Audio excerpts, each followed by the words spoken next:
મિત્રો, આપ સૌની આજુબાજુ અમારા સ્વયંસેવકો ફરી રહ્યા છે. આપના પ્રશ્નો જેમ જેમ લખાતા જાય, અમે એવું નથી કર્યું કે એક જ કાપલી આપી છે અને કંજૂસી કરી હોય. અમે ભરપૂર લાણી કરાવી છે પાનાઓની.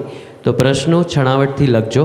અમે બનતા પ્રયત્ને એ તમામ પ્રશ્નો આજના સેમિનારના સંદર્ભમાં જે છે એમને આવરી લેવાનો પ્રયત્ન કરશું. અને આપણા એક વક્તા શ્રી રવિન્દ્રભાઈ વેપારી, તેઓ આજના આ સેમિનારમાં આવી શક્યા નથી, પણ એમનો પત્ર આવ્યો છે. માનનીય ફાલ્ગુનભાઈ, વંદન. આપના આમંત્રણને સ્વીકારી તારીખ 6/2/2011ના રવિવારના રોજ આયોજિત સેમિનારમાં હાજરી આપવાનું વચન આપ્યું હોવા છતાં મારી મર્યાદાને કારણે હું આવી શક્યો નથી.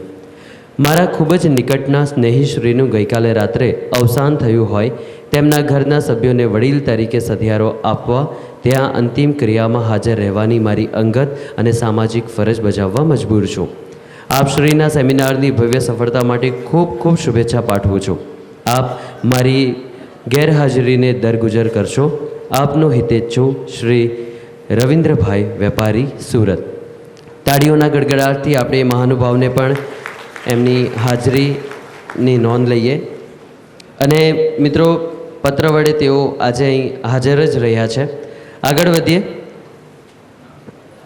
તો હવે હું આમંત્રણ આપું છું અમદાવાદ સ્થિત ગુજરાત હાઈકોર્ટમાં 50 વર્ષથી વધુ એડવોકેટ તરીકે વ્યવસાય કરતા સિનિયર એડવોકેટ, નામદાર ગુજરાત હાઈકોર્ટ તથા નામદાર સુપ્રીમ કોર્ટે રૂબરૂ ધારદાર રજૂઆત કરી વિવિધ વિષયોમાં અનેક લેન્ડમાર્ક જજમેન્ટો જેમણે મેળવ્યા છે, જે જુદી જુદી જર્નલોમાં સમયાંતરે રિપોર્ટ થયેલા છે. આ પરિસંવાદમાં તેઓ નામદાર ગુજરાત હાઈકોર્ટ તથા નામદાર સુપ્રીમ કોર્ટ કુલમુખ્તિયારનામા અને વસિયતનામા અંગે આપવામાં આવેલ મહત્ત્વના ચુકાદાઓ અંગે વક્તવ્ય આપનાર છે. એવા શ્રી સુરેશભાઈ સંજાણવાલાને વિનંતી કે હવે આપ પણ આપનું વક્તવ્ય આપો. તાળીઓના ગડગડાટથી એમને આવકારીએ. મંચસ્થ મહાનુભાવો, સંદેશ પરિવાર તથા મારા અમદાવાદના સ્નેહીજનો, આપ આટલી મોટી સંખ્યામાં હાજર રહી અને એમાં મને આ જે તક આપી સંદેશ પરિવારે મારા વિચારો વ્યક્ત કરવાની, એ બદલ આપ સૌનો હું આભારી છું. પહેલાં મારે એ નક્કી કરવું પડે છે કે ભાઈ શ્રી મર્ચન્ટ સાહેબે કહ્યું કે ઇન્કમ ટેક્સમાં શું તકલીફ થાય એ સંજાણવાળા સમજાવશે. હવે હું ઇન્કમ ટેક્સનો વકીલ નથી. મને ફક્ત એટલું ખબર છે કે હું બહુ જ વધારે પડતો ટેક્સ ભરી રહ્યો છું, મને ગમતું નથી. બાકી મને ઇન્કમ ટેક્સના કાયદાની કશું, અને વેપારી સાહેબ જે આવવાના હતા તે આજે આવ્યા નથી, એટલે એ મારા પર જવાબદારી હું લઈ શકું એમ નથી. હવે ખાસ કરીને આજના જે સબ્જેક્ટ ઉપર મેઘાણી સાહેબે વિલ શું છે, વિલની જરૂરિયાત શું છે, રજિસ્ટ્રેશન જરૂર છે કે નહીં, એ બધા વિષય પર એમને જે બેઝિક એમને ખ્યાલ આપી દીધો છે. તેમજ મર્ચન્ટ સાહેબે બી પાવર ઓફ એટર્ની અંગે એનો બરાબર ખ્યાલ આપી દીધો છે. એટલે આપણું બેઝિસ તૈયાર થઈ ગયો છે આ મારા વક્તવ્ય માટેનો. મારા વક્તવ્યમાં શું છે હું તમને કહું કે હાઈકોર્ટ તથા સુપ્રીમ કોર્ટના આ બાબતમાં જજમેન્ટો શું છે એ મારા વિષયમાં આવ્યું છે. એટલે એમાં હું છણાવટ કરીશ અને આપણે બને એટલો નમ્ર પ્રયત્ન કરી આપણે જણાવીશ કે આ જજમેન્ટ શું છે. અને મારે એક બે જજમેન્ટ વિશે કહેવું પણ છે, અને હું કહેવા બી માગું છું કે એ જજમેન્ટ અમુક રીતે સાચા નથી, એવો બી મારે પ્રયત્ન કરવો છે. એટલે આપ મને સાંભળશો એવું માનું છું. હવે ખાસ કરીને વિલ અંગે જે અમુક વસ્તુ પ્રવર્તે છે. હવે પહેલો પ્રશ્ન એવો છે કે હિન્દુ વિલને પ્રોબેટની જરૂર નથી. પ્રોબેટ મેળવવું હિન્દુ વિલ માટે જરૂરી નથી. હવે દરેક જગ્યાએ બધા એવું માને છે, કાં તો બીજા તો કોઈ નહીં પણ revenue authorities, for example collector કે મામલતદાર કે આપણો નાનો તલાટી, એ તમને વિલના હિસાબે એન્ટ્રી પડાવવા જાઓ તો એમ કહીને ઊભો રહે છે કે પ્રોબેટ મળ્યું છે. પ્રોબેટ ના મળ્યું હોય તો હું તો એન્ટ્રી નહીં પાડી શકું. એવા પ્રશ્નો બહુ જ ઊભા થાય છે. હવે મારા હિસાબે હિન્દુ વિલને પ્રોબેટની જરૂર નથી, સિવાય કે હવે જરૂર નથી એવું નથી, એનો અમુક ભાગોમાં જો થયું હોય તો જરૂર છે. હિન્દુ વિલ જો 3 પ્રેસિડેન્સી ટાઉન એટલે ઓરિજિનલ જે પ્રેસિડેન્સી ટાઉન હતા મદ્રાસ, કલકત્તા કે મુંબઈ, એ 3માં જો વિલ કરવામાં આવ્યું હોય એટલે એક્ઝિક્યુશન વિલનું એ 3 જગ્યાએ થયું હોય તો કાં તો જે મિલકત અંગે વિલ કરવામાં આવ્યું હોય એ મિલકત આ 3 સ્ટેટમાં હોય તો જ પ્રોબેટની જરૂર છે. બાકી કોઈ પણ સંજોગોમાં પ્રોબેટની જરૂર નથી, વિલનું પ્રોબેટ કરાવવું જરૂર નથી. એટલે એ જે એક ખોટી માન્યતા પ્રવર્તે છે કે વિલમાં તમે પ્રોબેટ મેળવો તો જ વિલ કાયદેસર ગણાય કે કોર્ટ માન્ય રાખે, એવું માનવાને કોઈ કારણ નથી. હિન્દુ વિલની હિસાબે જ વહીવટ કરી શકાય છે. વારસ પ્રોપર્ટી રજિસ્ટર અન્ય સરકારી રેકોર્ડ દાખલ કરાવે છે. સંબંધિત અધિકારી પ્રોપર્ટી મેળવ્યા બાદ આ કાર્યવાહી થઈ શકે તેવો આગ્રહ રાખી શકે નહીં, એવું મારું પહેલો સબ્જેક્ટમાં છે. હવે આ બાબતમાં જો આપણે જજમેન્ટનો વિચાર કરીએ તો નામદાર હાઈકોર્ટે બહુ સ્પષ્ટ જજમેન્ટ આપ્યું છે. આપણા માનીતા જજ શ્રી જયંત પટેલ સાહેબે ગુજરાત હાઈકોર્ટમાં એક જજમેન્ટ આપ્યું છે 2007 GLR 2007 1 GLR 277. એમાં એમને ચોખ્ખું કહ્યું છે ને એમાં એમને સુપ્રીમ કોર્ટના જજમેન્ટનો આધાર રાખ્યો છે.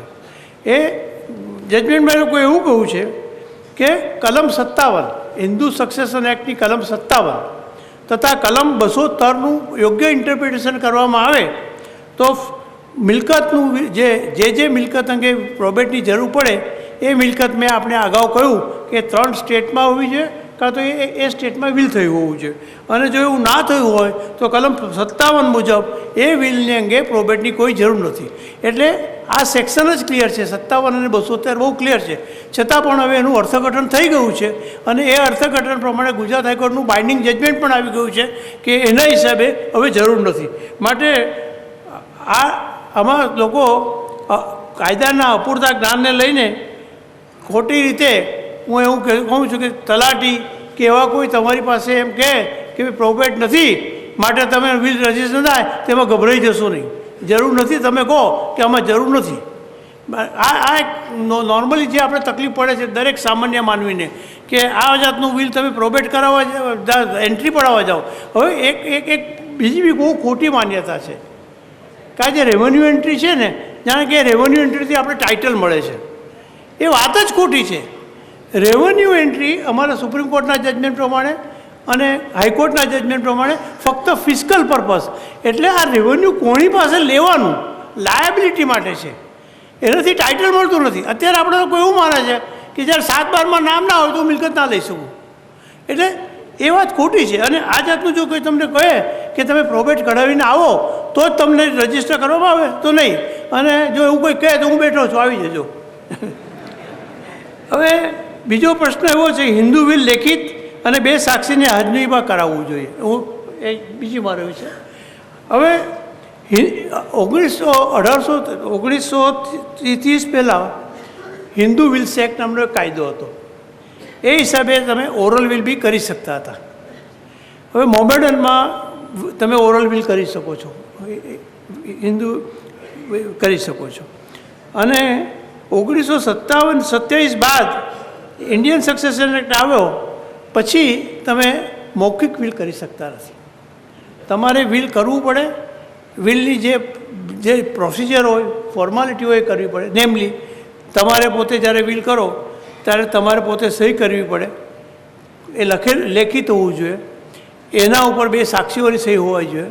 એને રજિસ્ટર કરાવવું કમ્પલસરી નથી પણ ઓપ્શનલ છે.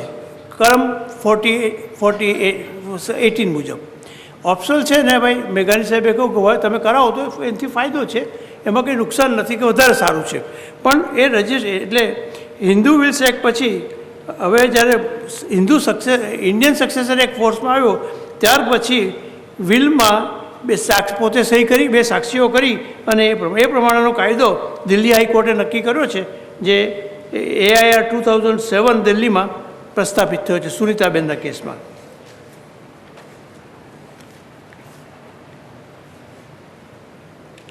આ કાયદેસર વિલ કરવા અંગે શું કરવું જોઈએ એની છણાવટો મેઘાણી સાહેબે કરી દીધી છે. કે તમારે કેવી રીતે કરવી જોઈએ. વિલમાં 2 સાક્ષીની જરૂર હોય છે, જેમણે વિલ કરનારને જાતે સહી કરતા જોઈએ હોય. વિલ અંગે કોઈ ફોર્માલિટીની બીજી જરૂર નથી, પરંતુ જો કે વિલ રજિસ્ટર કરાવવું જરૂર નથી. ફક્ત રજિસ્ટ્રેશન એક્ટની કલમ 17 મુજબ ઓપ્શનલ છે, પરંતુ રજિસ્ટર કરવાથી ભવિષ્યમાં ખોટી સરકાર ઊભી થઈ શકતી નથી કે એને ઓછો સ્કોપ રહે છે. ઓરલ વિલ મેં કહ્યું એ પ્રમાણે હવે ચાલતું નથી. એ મારો બીજો સબ્જેક્ટ છે. ત્રીજો, વિલ હેઠળ મિલકત બાબત. હવે વિલ પ્રમાણે જે તમને મિલકત મળે એમાં ઘણો લોકોને હજુ એ છે, ડાઉટ છે. તો એમાં એવું છે કે જો સ્વપાર્જિત મિલકત હોય, એટલે પોતાની કમાઈની મિલકત હોય અને એ વિલથી તમને આપે તો તે તમારી સ્વપાર્જિત થાય છે, એટલે તમારી ઇન્ડિપેન્ડન્ટ મિલકત થાય છે. It becomes your independent property અને you have right to deal with the property in any manner you like. તમે જે પ્રમાણે તમારે વહીવટ કરવો હોય એ પ્રમાણે કરી શકે છે. હવે હિન્દુ સક્સેશન એક્ટમાં ધારો કે તમારો HUFમાં ભાગ છે. HUF એટલે હિન્દુ અનડિવાઇડેડ ફેમિલી, હિન્દુ સંયુક્ત કુટુંબ. એમાં તમારો 1/4 શેર છે, 4 ભાઈઓ છે, તમારો 1/4 શેર છે. તો એ બી તમે વિલથી આપી શકો છો કલમ 30 મુજબ, પણ તમારો જ શેર. તમે આખી મિલકત આપી શકતા નથી. તમારો 1/4 શેર તમે વિલથી આપી શકો છો. એટલે એ જે મિલકત એ જે વિલને મળે, જેને મળે એ એના હાથમાં વડીલોપાર્જિત ગણાય. આટલો ડિફરન્સ છે. જે સ્વપાર્જિત હોય એ મળનારને સ્વપાર્જિત ગણાય, અને જે વડીલોપાર્જિતમાંથી તમારો એનો ભાગ મળ્યો હોય એ વડીલોપાર્જિત ગણાય. અને એટલે એ કરી શકાય. એ જજમેન્ટ બી આવી ગયું છે જગદીશ કુમારના કેસમાં. હવે બીજો એક મોટો પ્રશ્ન જે અત્યારે આપણે ખાસ કરીને અમદાવાદમાં નહીં પણ સુરતમાં ને બધાને સતાવી રહ્યો છે, એમાં મારે કંઈક ખાસ ચોખવટ કરવી છે. હવે મુખ્ય એ પ્રશ્ન એવો છે કે ખેતીની જમીન હોય, ખેતીની એગ્રીકલ્ચરલ લેન્ડ, એ બિનખેડૂતને તમે વિલથી આપી શકો કે ના આપી શકો. એ અત્યારનો પેચીદો પ્રશ્ન છે, મોટો અને પેચીદો પ્રશ્ન છે. અને એ બાબતમાં આપણે જાણવું જરૂરી છે. હવે આ બાબતમાં ગુજરાત હાઈકોર્ટના જજમેન્ટ આવેલા છે. ગુજરાત હાઈકોર્ટના 3 સિંગલ જજ એટલે કે એક જજની બેન્ચ, અમારે તો સિંગલ જજ એટલે 1 જજ અને ડિવિઝન બેન્ચ એટલે 2 જજ, ફૂલ બેન્ચ એટલે 3 જજ અને લાર્જર બેન્ચ એટલે 5 જજ એવું છે. એટલે સિંગલ જજનું જે જજમેન્ટ હોય, એટલે એક જજનું જે જજમેન્ટ હોય એ બીજા જજને, એક જજને માન્ય રાખાય. કોઓર્ડિનેટ બેન્ચ કહેવાય એને માન્ય રહે છે. પરંતુ એ ડિવિઝન બેન્ચને બંધન કરતા રહેતું નથી. ડિવિઝન બેન્ચને બંધન કરતા રહે. હવે આ બાબતમાં કલમ 43 ટેનન્સી એક્ટની કલમ 43 એમાં એવું લખેલું છે કે તમારે જો નવી શરતની જમીન જેના 43ના પ્રતિબંધો લાગુ પડતા હોય એવી જમીન વેચવી હોય, ટ્રાન્સફર કરવી હોય, એ કરવું હોય તો એમાં તમારે પ્રીમિયમ ભરવું પડે અને કલેક્ટરની પરમિશન લેવી પડે. આ 2 વસ્તુની જરૂરિયાત છે. હવે સવાલ એવો છે કે કલમ 43માં વિલ શબ્દનો ઉલ્લેખ નથી. વિલ શબ્દનો ઉલ્લેખ નથી. ટ્રાન્સેલ છે, મોર્ગેજ છે, એસાઇનમેન્ટ છે, એવા બધા શબ્દો વાપરેલા છે. એટલે વિલને આ ડેફિનેશનમાં લાવવાનો પ્રયત્ન ગુજરાત હાઈકોર્ટની ડિવિઝન બેન્ચે કર્યો છે. એમાં એ બાબત મારે થોડું સ્પષ્ટીકરણ કરવું છે, કારણ કે અમારા ધર્મ પ્રમાણે કોઈ બી જજમેન્ટ હોય એ જજમેન્ટને અમે જજ વિશે ટીકા કરી શકતા નથી. પણ જજમેન્ટ ખરું છે કે ખોટું છે કે એમાં બીજું ઓપિનિયન છે એ બોલવાનો અમને હક છે, as a lawyer, as a jurist, as a anybody. એટલે એમાં એવું થયું છે કે 3 જજો એટલે સિંગલ જજીસ. આ જરા છણાવટ જ્યારે કરું છું, કારણ કે આ બહુ પેચીદો પ્રશ્ન છે, આપણે રોજનો પ્રશ્ન છે. એમાં અભયચંદાની સાહેબે, જસ્ટિસ પૂત સાહેબે અને જસ્ટિસ બાલિયા સાહેબે, એ 3 જજોએ ઇન્ડિવિજ્યુઅલ જજમેન્ટમાં એવો ઓપિનિયન આપ્યો છે કે કલમ 43માં આવતું નથી અને તમે બિન ખેડૂતને આપી શકો છો વિલથી, અને એ એગ્રીકલ્ચરિસ્ટ થાય છે. તમે આપો એટલે એનું 7/12માં નામ આવે અને એગ્રીકલ્ચરિસ્ટ તરીકે ગણાય છે. એવા હવે આ જ પ્રશ્નમાં બીજા જજ સાહેબ એક માન્ય ના રાખ્યો કે ભાઈ આ અમને કંઈ બરાબર લાગતું નથી, આ જે તમારું ઇન્ટરપ્રિટેશન છે એ કંઈ બરાબર નથી, એટલે કે આમ કંઈ જરા આગળ વિચાર કરીએ. એટલે એમને એ પ્રશ્ન ડિવિઝન બેન્ચ એટલે 2 જજ આગળ મોકલ્યો કે ભાઈ તમે વધારે વિચાર કરી નાનો જજમેન્ટ આપો. ડિવિઝન બેન્ચે એવું જજમેન્ટ આપ્યું છે, એમાં સિંગલ જજના જજમેન્ટ હતા, 3-3 મેં આપને કહ્યા એ ઓવરરૂલ કર્યા કહેવાય, કે બાજુએ મૂકી દીધા. અને એમને પોતે એવું મંતવ્ય આપ્યું છે કે કલમ 43 ટેનન્સી એક્ટનો ઉદ્દેશ જોતા જો બિન ખેડૂતની તરફેણમાં વિલ કરવામાં આવે તો કલમ 43નો ઉદ્દેશ મરી જાય છે અને આ જાતનો ફ્રોડ કરવામાં આવે છે. એટલે એ લોકો એ પ્રમાણે ગયા છે કે આનો ઉપયોગ ગેરકાયદેસર થાય છે, કોઈ વાર ફ્રોડ થાય છે, તમે ખોટા માણસને ખેડૂત બનાવવા પ્રયત્ન કરો છો, એટલે એ ખોટું છે. પણ હું આ રીતે કાર્ય મારું પોતાનું મંતવ્ય એવું છે, આ this is my personal view, આ નથી કે આ અર્થઘટન બહુ બરાબર નથી. હું ખોટું છે એવું ના કહી શકું, કારણ કે કાયદામાં તમે વિલ અંગે મેઘાણી સાહેબે જે સ્પષ્ટતા કરી એમાં તમે જોયું કે વિલ કોણ કરી શકે એ બાબતમાં ઇન્ડિયન સક્સેશન એક્ટમાં છે. ઇન્ડિયન સક્સેશન એક્ટ એ એવો કાયદો છે કે જેમાં સક્સેશનનો સવાલ, એટલે એક માણસને બીજા માણસને મિલકત મળે વિલ મરણ પછી, એ બાબતનો આખો કાયદો એ ઇન્ડિયન સક્સેશન એક્ટ છે. હવે અમારી ભાષામાં કહીએ તો એ સેન્ટ્રલ એક્ટ છે. સેન્ટ્રલ એક્ટ એટલે સેન્ટ્રલ ગવર્મેન્ટે ઘડેલો, જ્યારે ટેનન્સી એક્ટ છે એ સ્ટેટ ગવર્મેન્ટે કરેલો કાયદો છે. એ 1948માં થયો. ઇન્ડિયન સક્સેશન એક્ટ 1925માં ફોર્સમાં આવ્યો. એટલે હું એવું માનું છું કે ઇન્ડિયન સક્સેશન એક્ટમાં મેઘાણી સાહેબે કહ્યું એમાં આ કોઈ આવતું નથી કે મિલકત કોણે આપી શકાય, એવો કોઈ બાદ નથી ઇન્ડિયન સક્સેશન એક્ટમાં કે હું આને જ આપી શકું, આને જ આપું. તમને ખબર છે કે ઘણી વાર છોકરા છોકરી હોવા છતાં માણસો પોતાની વૃદ્ધ વયમાં કોઈ બરાબર સેવા ના કરતું હોય કે એને બરાબર સેવા ના મળી હોય તો એમના જેને અંતે વખતે સેવા કરી હોય એને બી આપી દે છે. એ કંઈ છોકરો છોકરી કે વારસ હોવાની જરૂર નથી, અને એ પછી થાય છે. એટલે એ અર્થઘટન બરાબર નથી, કારણ કે સેન્ટ્રલ એક્ટ છે અને સ્ટેટ એક્ટ છે.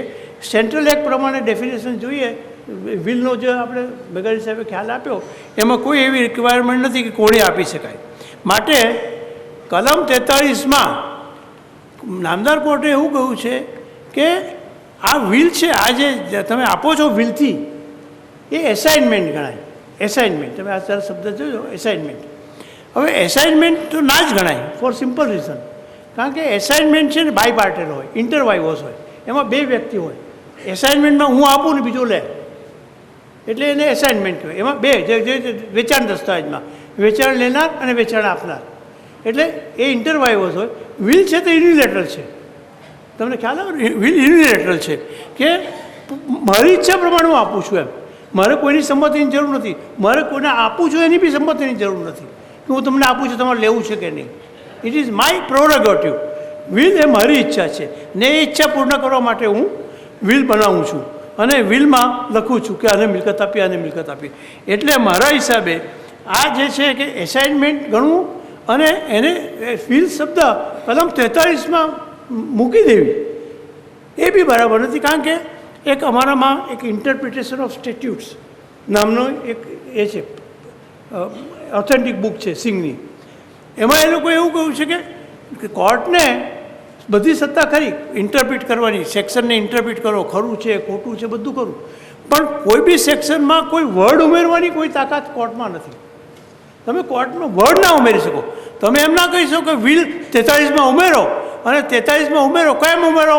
કારણ કે આ બધા ફ્રોડ થાય છે અને આ બધું થાય છે માટે એને ઉમેરો, અને પછી એવું કહો કે 43માં આવી ગયું છે માટે એમ કે હવે આ ખોટા છે, વિલથી જે ખેડૂત થયા બધા ખોટા છે. હવે બીજો પ્રશ્ન એવો છે, એ તમે જરા વિચાર કરજો. હું જરા મારું મંતવ્ય જ આપું છું કે એઝ એ ઇન્ટરસ્ટેટ સક્સેસન, એટલે વિલથી થાય એ સક્સેસન. ઇન્ટરસ્ટેટ સક્સેસન એટલે તમને વારસામાં મળે, એને ઇન્ટરસ્ટેટ સક્સેસન કહેવાય.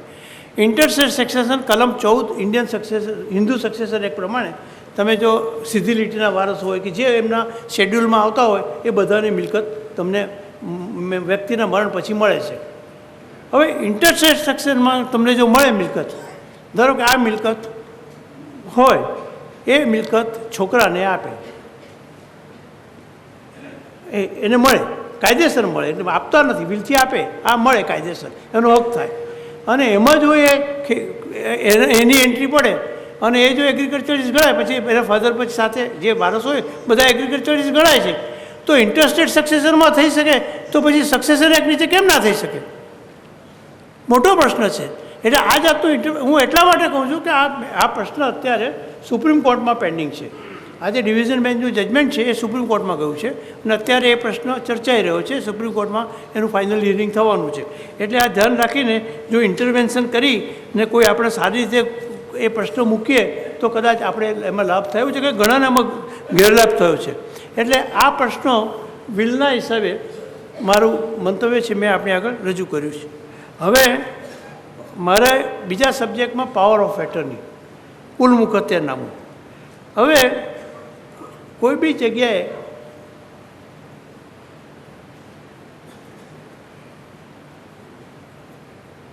એમાં પ્રશ્ન એવો છે જે મારો સેકન્ડ એમાં છે કે હા જે તમે પાવર ઓફ એટર્ની ભાઈ એમને મર્ચન્ટ સાહેબ સમજણ ભાઈ જુદી જુદી જાતના પાવર ઓફ એટર્ની હોય છે. એમાં જે પાવર ઓફ એટર્ની એક ઇરિવોકેબલ પાવર ઓફ એટર્નીનો પ્રશ્ન એમણે છણાવટ કર્યો છે. ઇરિવોકેબલ એટલે જે રદ ના થઈ શકે એવો પાવર ઓફ એટર્ની. હવે એમાં એવું છે કે જે પાવરમાં if it is coupled with interest સાથે આપવામાં આવ્યો હોય એટલે ધારો કે તમે બાનાખાત કરો, તમે સિમ્પલ સમજાવું છું, તમે બાનાખાત કરો, બાનાખાત કરતી વખતે તમે સપ્લિમેન્ટરી પાર્ટ પરફોર્મન્સનો એગ્રીમેન્ટ કરો બીજો, એમાં તમે ઇરિવોકેબલ પાવર ઓફ એટર્ની આપો, પોઝેશન ટ્રાન્સફર કરી દો અને એનો કન્સિડરેશન લઈ લો, તો એવો જે હોય એ પાવર ઓફ એટર્ની એ રદ થઈ શકતો નથી. એટલે એ ઇરિવોકેબલ છે. એ કરવાનું કારણ એ છે કે એ જે માણસ એ તમને પાવર આપે છે એ માણસ તો પોતાનો ઇન્ટરેસ્ટ તમને આપી દે છે, જે લે છે એને આપી દે છે. હવે એનો ઇન્ટરેસ્ટ રહ્યો જ નથી, પછી જે ઇન્ટરેસ્ટ એને બીજાને આપ્યો હોય એ રિવોક કરવાનો એને કા રાઈટ છે? એટલે ઇરિવોકેબલ પાવર ઓફ એટર્ની આ રીતે એમ. એટલે એકવાર ઇન્ટરેસ્ટ ટ્રાન્સફર થઈ ગયો, ઓલરેડી ટ્રાન્સફર થાય છે, પોઝેશન જતું રહે છે, પૈસા લઈ લેવાય છે, તો તે સંજોગોમાં એ પાવર ઓફ એટર્ની રદ થઈ શકવો નથી. અને એટલા એમાં જે જજમેન્ટ છે તો 1998 GR 1500 ભગવાન વરનો કેસ આપણા નામદાર હાઈકોર્ટે નક્કી કરેલું છે. બીજો કયો સબ્જેક્ટ? હા, એ જ પ્રમાણે મિલકતના વેચાણ દસ્તાવેજ અંગે આપેલ કુલ મુખત્યાર રદ થઈ શકે નહીં. જ્યારે માલિક મિલકત વેચાણ કર્યા બાદ હવે સ્વીકારી લીધેલો હોય પરંતુ દસ્તાવેજ કરવાનું બાકી હોય અને તેના અનુસંધાનમાં કુલ મુખત્યારનામું આપેલું હોય તો તે કુલ મુખત્યારનામું આપનાર ગુજરી જાય. હા, that is important, that is what I wanted to tell. બીજી એક પ્રવર્તન એક સામાન્ય છે જે બધામાં એમ કે કુલ મુખત્યારનામું એટલે કે પાવર ઓફ એટર્ની આપ્યું હોય પણ જે આપનાર માણસ ગુજરી જાય તો એ પાવર ઓફ એટર્ની ઓટોમેટિક રદ થઈ જાય. એ વસ્તુ અમુક સ્પેશિયલ પાવર માટે બરાબર છે, પણ જે ઇરિવોકેબલ પાવર ઓફ એટર્ની છે અને જેમાં હક ટ્રાન્સફર થઈ ગયો છે એવામાં લેનારના પાવર જેને આપ્યો હોય એના મૃત્યુથી બી એ પાવર રદ થતો નથી. એ બહુ જાણવાની જરૂર છે કે even after death it doesn't die. It does not die with the person. Normally, power of attorney dies with the person, of the giver of the power of attorney, donor of the power of attorney. પણ જે આ સંજોગોમાં એ થતું નથી. હવે એ પ્રશ્ન એવો છે. હવે બીજો એક પ્રશ્ન જે છે આપણી પાસે કે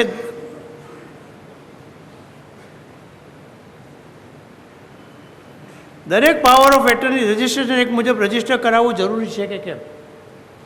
આ તો પ્રશ્ન મેં અત્યારે ડીલ વિથ કરી નાખ્યો, આ બી થઈ ગયો. હા, આ તો જાણે અમારો બહુ શોર્ટ છે કે કુલ મુખત્યારનો જો નામાનો જો દુરુપયોગ કર્યો હોય પછી જે માણસને આપ્યો હોય તો એ કોલ્યુઝનથી કે બીજું કોઈ ખોટી રીતે વેચી કાઢે મૂકે તો એનો કાયદેસર પગલાં ભરી શકાય છે. અને કોલ્યુઝન કે એનાથી થયું હોય તો એ થઈ શકે છે. એમાં જજમેન્ટ્સ છે એ મેં રાખેલા છે. હવે બીજો એક પ્રશ્ન છે, આમાં છે કે નહીં મને ખબર નથી, પણ દરેક પાવર ઓફ એટર્ની રજિસ્ટ્રેશન એક મુજબ રજિસ્ટર કરાવવું જરૂરી છે કે કેમ? આ જે પ્રશ્ન છે એમાં આપણે મર્ચન્ટ સાહેબે બહુ સારું છણાવટ કરી છે. આમાં આ પ્રશ્ન કેમ વધારે ઉપસ્થિત થાય છે એનું કારણ એ છે કે ગુજરાતમાં 2008ની સાલમાં એક એમેન્ડમેન્ટ કરવામાં આવ્યું છે ગુજરાતમાં, સેન્ટ્રલ એક્ટમાં. રજિસ્ટ્રેશન એક સેન્ટ્રલ એક્ટ છે અને એમાં એવું કરવામાં આવ્યું છે તો જો પાવર ઓફ એટર્નીમાં જે એગ્રીમેન્ટનો ડિફરન્સ હોય એમાં જો કબજો આપ્યો હોય અને કન્સિડરેશન લીધું હોય તો તેઓ પાવર ઓફ એટર્ની રજિસ્ટર કરાવવાની જરૂર છે. એટલે એ જ જરૂર છે, બીજા કોઈ પાવર.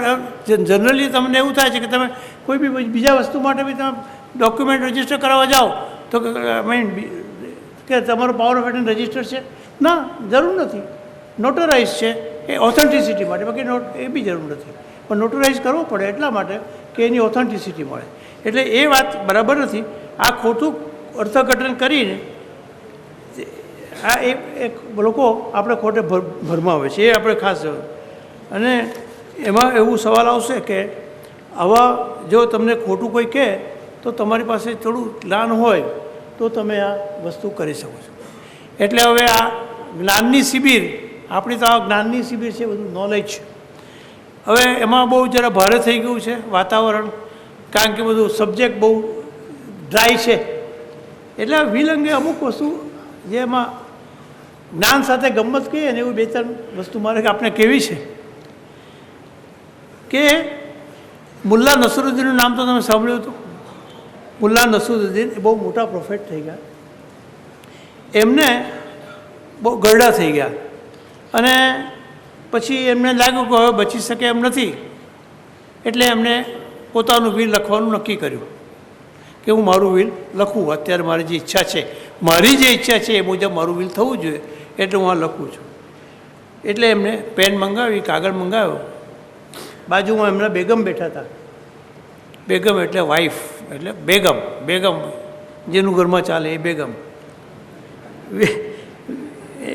વિલ લખવાનું એ માણસની મોટી ઝંખના હોય છે. એટલે મુલ્લાએ કહ્યું, એ પોતાની ઝંખના હતી કે એને કહ્યું હું શું કરવા માગું છું.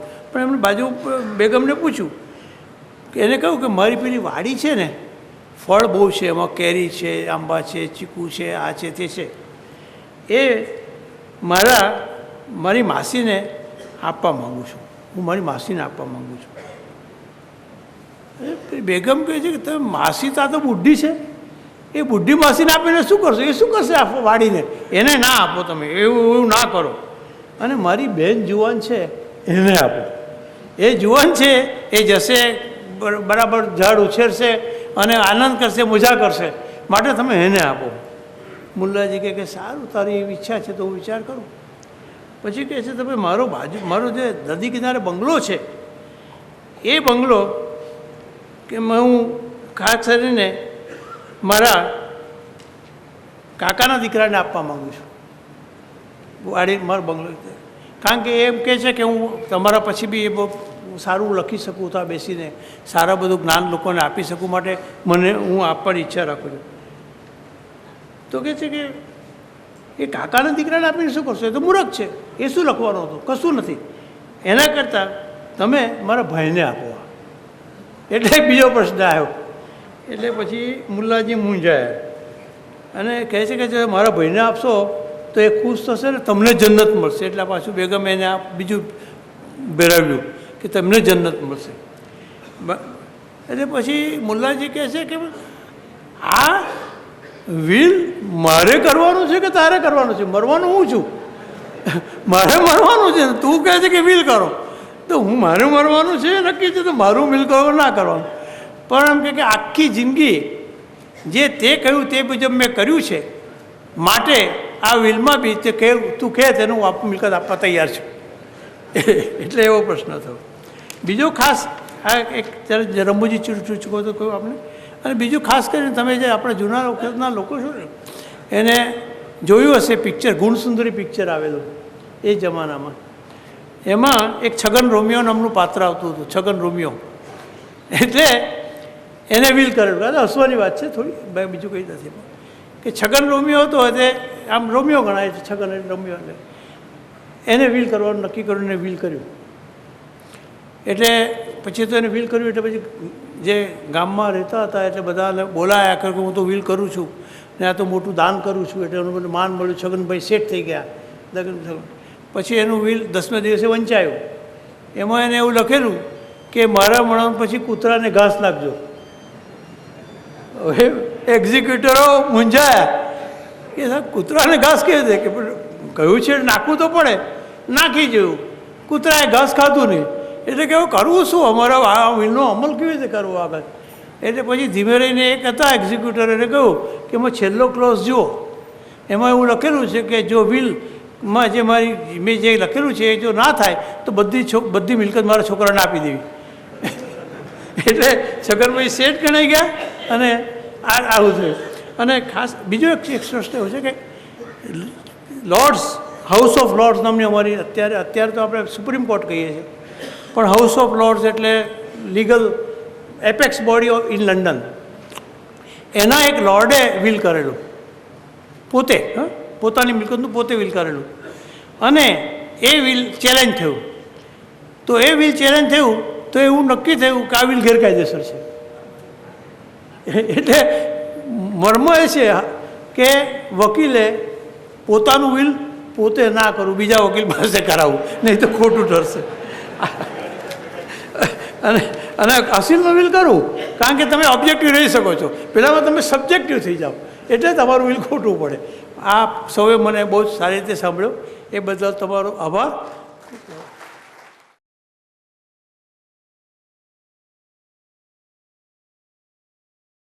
શ્રી NR પટેલ સાહેબને કે આપ આજના સેમિનાર અંગે પોતાનો પ્રતિભાવ આપો.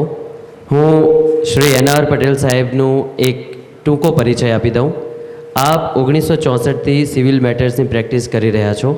આપ જીવન સંધ્યા નામે ચાલતા વૃદ્ધાશ્રમના ટ્રસ્ટી તરીકે સામાજિક કર્તવ્ય પણ નિભાવી રહ્યા છો. આપ મહિપતરામ રૂપરામ ટ્રસ્ટમાં પ્રેસિડેન્ટ ટ્રસ્ટી તરીકે સેવા આપી રહ્યા છો. આ ટ્રસ્ટ અનાથ બાળકો માટે તથા કન્યા કેળવણી માટે શાળા મહાશાળા કક્ષાએ કાર્ય કરી રહ્યું છે. આપ કેન્સર અને સંશોધન સંસ્થાન અમદાવાદના સલાહકારના કમિટીના સભ્ય પણ છો. આપ કરુણા ટ્રસ્ટના ટ્રસ્ટી તરીકે પણ સેવા આપો છો, જે એક હોસ્પિટલ ઉપરાંત વિવિધ પ્રકારના મેડિકલ કેમ્પોનું આયોજન ગુજરાતભરમાં કરે છે. આપને પણ વિનંતી કે આજના સેમિનાર અંગે આપના પ્રતિભાવો ખૂબ જ ટૂંકમાં જણાવશો. મંચ ઉપર બિરાજમાન મહાનુભાવો, સંદેશ પરિવારના સભ્યો અને અહીં હાજર રહેલા મિત્રો, આજનો સબ્જેક્ટ સરસ છે. અને આજકાલ પ્રોપર્ટીના ટ્રાન્ઝેક્શન એટલા બધા થાય છે અને એમાં ઘણા લોકોને રસ છે, એટલા માટે તો આટલા બધા આવ્યા છે. મારી પહેલાંના વક્તાઓએ એમના વક્તવ્ય આપ્યા છે, માત્ર હું થોડીક છણાવટ કરવા માગું છું. પહેલું કહી કે power of attorney, special power of attorney કોને કહેવાય અને જનરલ પાવર ઓફ એટર્ની કોને કહેવાય. આપણે ઘણા ખરા ખોટા ખ્યાલોમાં છીએ. સ્પેશિયલ પાવર ઓફ એટર્ની એટલે ફોર સિંગલ એક્ટ, એક જ કાર્ય કરવાનું હોય અને જો પાવર ઓફ એટર્ની આપ્યો હોય તો એને સ્પેશિયલ પાવર ઓફ એટર્ની કહેવાય.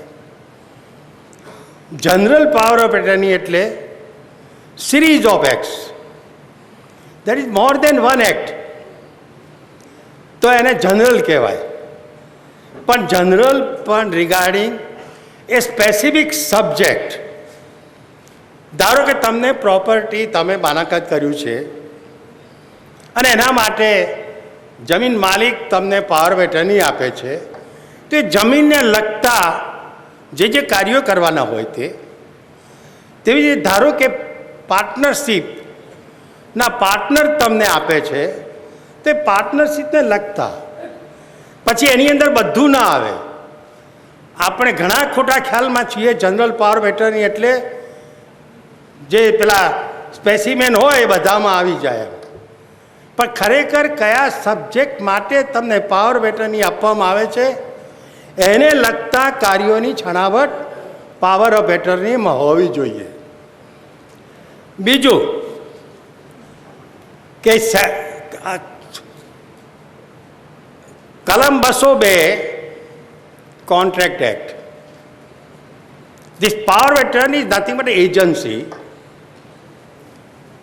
ઇરિવોકેબલ પાવર વટી માત્ર નોમેનક્લેચર આપવાથી કોઈ પણ પાવર બેટરની ઉપર તમે રદ બાતલ ન થઈ શકે તેવો અગર ઇરિવોકેબલ શબ્દ લખો એનાથી ઇરિવોકેબલ પાવર બેટરી બનતો નથી. પાવર બેટરની ઇરિવોકેબલ ક્યારે થાય? If it is coupled with interest. હવે કપલ્ડ વિથ ઇન્ટરેસ્ટ કોને કહેવાય? દાખલા તરીકે હું દાખલો આપું કે એ પાસેથી બીએ જમીન વેચાણ લેવા માટેનું બાનાખત કરાવ્યું છે અને 80થી 90% કે પૂરેપૂરું કન્સિડરેશન આપી દીધું છે. આજકાલ તો આપણે જોઈએ છીએ કે આજે તમને બાનાખત કરી આપ્યું, પૈસા લીધા, કાલે બીજાને બાનાખત કરી આપે, પૈસા લે, પરમ દિવસે ત્રીજાને દસ્તાવેજ કરી આપે. અને એટલા માટે જમીનના વેચાણ લેનારાઓએ ઘણી જ કાળજી રાખવી પડે છે. એમાં કપલ વિથ ઇન્ટરેસ્ટ પાવર બેટરની એટલે ધારો કે દાખલા તરીકે હું એક દાખલો આપું છું કે તમે બાનાખત સોસાયટીના નામે કરાવ્યું છે અને તમે પૂરેપૂરા પૈસા આપી દીધા છે. હવે આ કપલ વિથ ઇન્ટરેસ્ટ કોના નામનો લેવો? થર્ડ પાર્ટીના નામનો લો તો એ કપલ વિથ ઇન્ટરેસ્ટ ના કહેવાય. કપલ વિથ ઇન્ટરેસ્ટ ક્યારે કહેવાય? કે સોસાયટીના ઓફિસ બેરરના નામનો પાવર બેટરની લીધેલો હોવો જોઈએ તો જ કપલ વિથ ઇન્ટરેસ્ટ કહેવાય. અત્યારે તો દે ઠોકમ ઠોક ચાલે છે ગમે તેના નામનો પાવર બેટરની, અને જ્યારે પ્રશ્ન ઉપસ્થિત થાય છે ને ત્યારે આ મુશ્કેલી પડે છે. એટલે જમીન વેચાણ લેનારાઓએ આ કાળજી રાખવાની છે. એ જ રીતે એસોસિએશનના નામનો હોય તો એના ડિરેક્ટરના નામનો હોવો જોઈએ. પણ ધારો કે ઇન્ડિવિજ્યુઅલે બાનાખત કરાવ્યું છે તો કાં તો એના નામનો, કાં તો એમના દીકરાના નામનો, એના ભાઈના નામનો, પણ ગમે તેના નામનો ના કહેવાય. ગમે તેના નામનો લો તો એ એજન્સી કપલ વિથ ઇન્ટરેસ્ટ ના કહેવાય. કારણ કે આમાં આપણે પૈસા આપીએ છીએ ને, એટલે ધારો કે હું જમીન લઉં છું, બાનાખત કરું છું અને મારા નામનો જ હું પાવર બેટરી લઉં છું, તો એમાં નથિંગ ઇઝ રોંગ. વેચાણ લેનાર તરીકે મારું નામ આવે, વેચાણ આપનાર તરીકે જમીન માલિકનું નામ આવે. આઈ એમ એક્ટિંગ એઝ ઇઝ એજન્ટ. એટલે એકના એક એમ કે વેચાણ આપનાર વેચાણ લેનાર એક થાય એવું ના ગણાય. એકમાં હું મારી ઇન્ડિવિજ્યુઅલ કેપેસિટીમાં છું, બીજામાં હું એજન્ટ તરીકે છું. તો જ આ પાવર બેટરની કપલ વિથ ઇન્ટરેસ્ટ કહેવાય. અને વેન પાવર બેટરની કપલ વિથ ઇન્ટરેસ્ટ હોય તો પાવર આપનાર મરી જાય તો પણ it does not stand terminated. એ રદબાતલ થતો નથી. અને દસ્તાવેજ કરવાનો હોય તો પાવર બેટરની એ દસ્તાવેજ કરી શકે છે. પરંતુ એ વખતે કાળજી રાખવાની કે ભાઈ મરી ગયો છે તેને વારસદારને જોડવાનો નહીં હો. જો વારસદારોને જોડો તો પાવર બેટરી વારસદારનો તમારી પાસે પાવર બેટરી નથી. મરી ગયો હોય છતાંય કપલ વિથ ઇન્ટરેસ્ટ પાવર બેટરની હોય તો એ એટર્ની દસ્તાવેજ કરી શકે છે. પણ દસ્તાવેજમાં જમીન માલિકનું નામ જ લખવું પડે. બીજું હું તમને કહું કે વ્હીલ ઉપર ઘણું કહેવાય ગયું. હું તમને માત્ર એક જ સવાલ પૂછું કે can there be any property without ownership? Answer is no. માલિક સિવાયની મિલકત હોઈ શકે નહીં. અને વ્હીલમાં ઘણી વખત વ્હીલ કરનાર આવે એવું કે મારે વ્હીલ કરવું છે, મારી પત્ની જીવે ત્યાં સુધી રહે, પછી મારા દીકરાને મળે. અને ઘણા વ્હીલ એવું લખે છે, I have come across number of wills, ownership cannot be kept in abeyance. પણ એ વ્હીલ લખનારે અને વ્હીલની સૂચના આપનારે ધ્યાન રાખવું જોઈએ કે એમાં એવું લખવું જોઈએ કે હું આ મિલકતના વારસ માલિક તરીકે મારા પુત્રને ઠરાવું છું. પરંતુ મારી પત્નીને એ જીવે ત્યાં સુધી રહેવાનો હક આપું છું. તો આ કરેક્ટ કહેવાય. પણ ઘણી વખત વિલમાં આવું હોય છે કે મારી પત્ની જીવે ત્યાં સુધી રહે, ત્યાર પછી આ મિલકત મારા દીકરાને મળે અને માલિક મારો દીકરો થાય. એનો અર્થ એ કે વિલ કરનાર ગુજરી ગયો, પછી એમના પત્ની ગુજરી ગયા, જ્યાં સુધી જીવ્યા ત્યાં સુધી એ મિલકતના માલિક કોણ? એટલે આ આપણે ધ્યાન રાખવાનું હોય છે.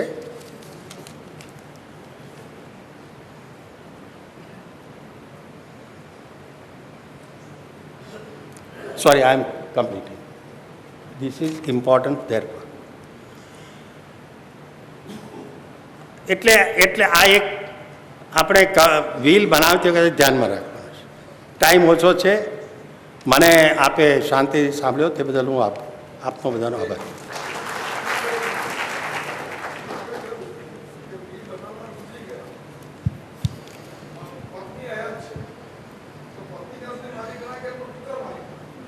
અરે વ્હીલમાં જે લખ્યું હોય એ રીતે, વ્હીલમાં એટલા જ માટે મેં કહ્યું વ્હીલમાં સૂચના આપી હોય એ રીતે. આભાર સર, આપનો ખૂબ ખૂબ આભાર. તાળીઓના ગડગડાટથી આપણે એમને વધાવીએ અને હવે આગળ વધીએ. મિત્રો, હવે હું આમંત્રણ આપું છું આજના વિશેષ આમંત્રિત શ્રી જે પટેલ સાહેબને. એમનો પણ એક નાનો સરખો પરિચય આપી દઉં. આપનો અભ્યાસ BCom LLB છે. 23 વર્ષથી આપ સિવિલ ક્રિમિનલ મેટર્સ પર પ્રેક્ટિસ કરી રહ્યા છો. આપ બાર કાઉન્સિલ ઓફ ગુજરાતના ચેરમેન તરીકે 2010-2011ના વર્ષ માટે ચૂંટાયા છો. આપ બાર કાઉન્સિલ ગુજરાતમાં 2006માં સભ્ય તરીકે ચૂંટાયા હતા. ડિસિપ્લિનરી કમિટીના 2007-8 દરમિયાનના સમયગાળા માટે આપ ચેરમેન રહી ચૂક્યા છો. આપ 2008-9માં બાર કાઉન્સિલ ઓફ ગુજરાતના વાઇસ ચેરમેન તરીકે પણ ચૂંટાયા હતા. આપ 2009-10 દરમિયાન ગુજરાત લો હેરલ્ડ કમિટીના ચેરમેન તરીકે રહી ચૂક્યા છો. આપ ગુજરાત યુનિવર્સિટીના સિન્ડિકેટ મેમ્બર પણ રહી ચૂક્યા છો. ગુજરાત સરકાર વડે PNDTના સલાહકાર કમિટીના આપ સભ્ય તરીકે વરાયા છો. તો આપને પણ વિનંતી કે આપ પણ આપનો પ્રતિભાવ આપશો. મંચ પર બિરાજમાન મહાનુભાવ, સુંદર વિષયો લઈને સંદેશ લિમિટેડે કરેલા પ્રયાસનો હું આવકારું છું અને સમગ્ર ગુજરાતની માતૃ સંસ્થા આવનારા કોઈ સંદેશના આવા પ્રયાસને બાર કાઉન્સિલ સમર્થન આપશે. પરંતુ સરસ વિષયો સંદેશે લીધા. વિષય વસિયત કરવાનો, વિષય પાવર ઓફ એટર્ની આપવાનો છે. પરંતુ આજકાલ સમાજની અંદર ખોટા પાવર ઓફ એટર્નીના આધારે દસ્તાવેજ કરી લેવો અને એ દસ્તાવેજના આધારે મિલકત પડાવી લેવો, જે રાઇઝિંગ મિલકતોમાં આવી રહ્યું છે. ત્યારે અહીં બેઠેલા અને આ સંમેલનમાં હાજર રહેનારા કોઈક વ્યક્તિએ એની ગેરહાજરીમાં એની ખોટી સહીથી વિલ કર્યું, એની ખોટી સહીથી પાવર ઓફ એટર્ની કર્યું અને એના આધારે દસ્તાવેજ કર્યા પછી એ મિલકત ટ્રાન્સફર થઈ જતી હોય ત્યારે એ વ્યક્તિ પોલીસ સ્ટેશનમાં જાય, પોલીસ એની ફરિયાદ ના લે અને પોલીસ ફરિયાદ નથી લેતી એટલે ઇન્વેસ્ટિગેશન ક્યાંય માધ્યમ નથી થતું અને ઇન્વેસ્ટિગેશન માધ્યમ નથી થતું એટલે હેન્ડ રાઇટિંગનો એક્સપર્ટનો રિપોર્ટ એ રેકર્ડ ઉપર આવતો નથી. સમાજનો હાલનો આ જટિલ પ્રશ્ન. વિલ સાચું કર્યું છે એની સામે લડનાર સાચો ખોટો હશે, પરંતુ અહીં તો આખી મિલકત ખોટા સહીથી ટ્રાન્સફર થાય છે. હું સંદેશને વિનંતી કરું કે હવે પછીનું એમના સબ્જેક્ટમાં હેન્ડરાઇટેડ એક્સપર્ટનો એક વિષય ઉમેરે, કેમ કે ખોટી સહીઓના આધારે જ આજકાલ મિલકતો ટ્રાન્સફર થઈ રહી છે. તો એવા હેન્ડરાઇટેડ એક્સપર્ટને પણ હવે પછીના તમારા સેમિનારમાં લાવવા જોઈએ. સંદેશના પ્રયાસને હું એટલા માટે દિલથી આવકારું છું કે સમાજની અંદર ન્યાયનું શાસન હોવું જરૂરી છે, અને વિશ્વની અંદર કોઈ દેશ કેટલો શક્તિશાળી દેશ છે એની સાચી પારસીસી એ રાષ્ટ્રની અંદર ન્યાયની વ્યવસ્થા શું છે, અને ન્યાયની વ્યવસ્થા સ્થાપવા માટે સંદેશના પ્રયાસને હું બાર કાઉન્સિલ ઓફ ગુજરાતના ચેરમેન તરીકે આવકારું છું. અને એમના કોઈ પણ આવા સેમિનારની અંદર બાર કાઉન્સિલ મારા વકીલોના માધ્યમથી એમના સહયોગ થશે, એમને સહકાર આપશે, એ જ અભિપ્રાય સાથે જય હિન્દ.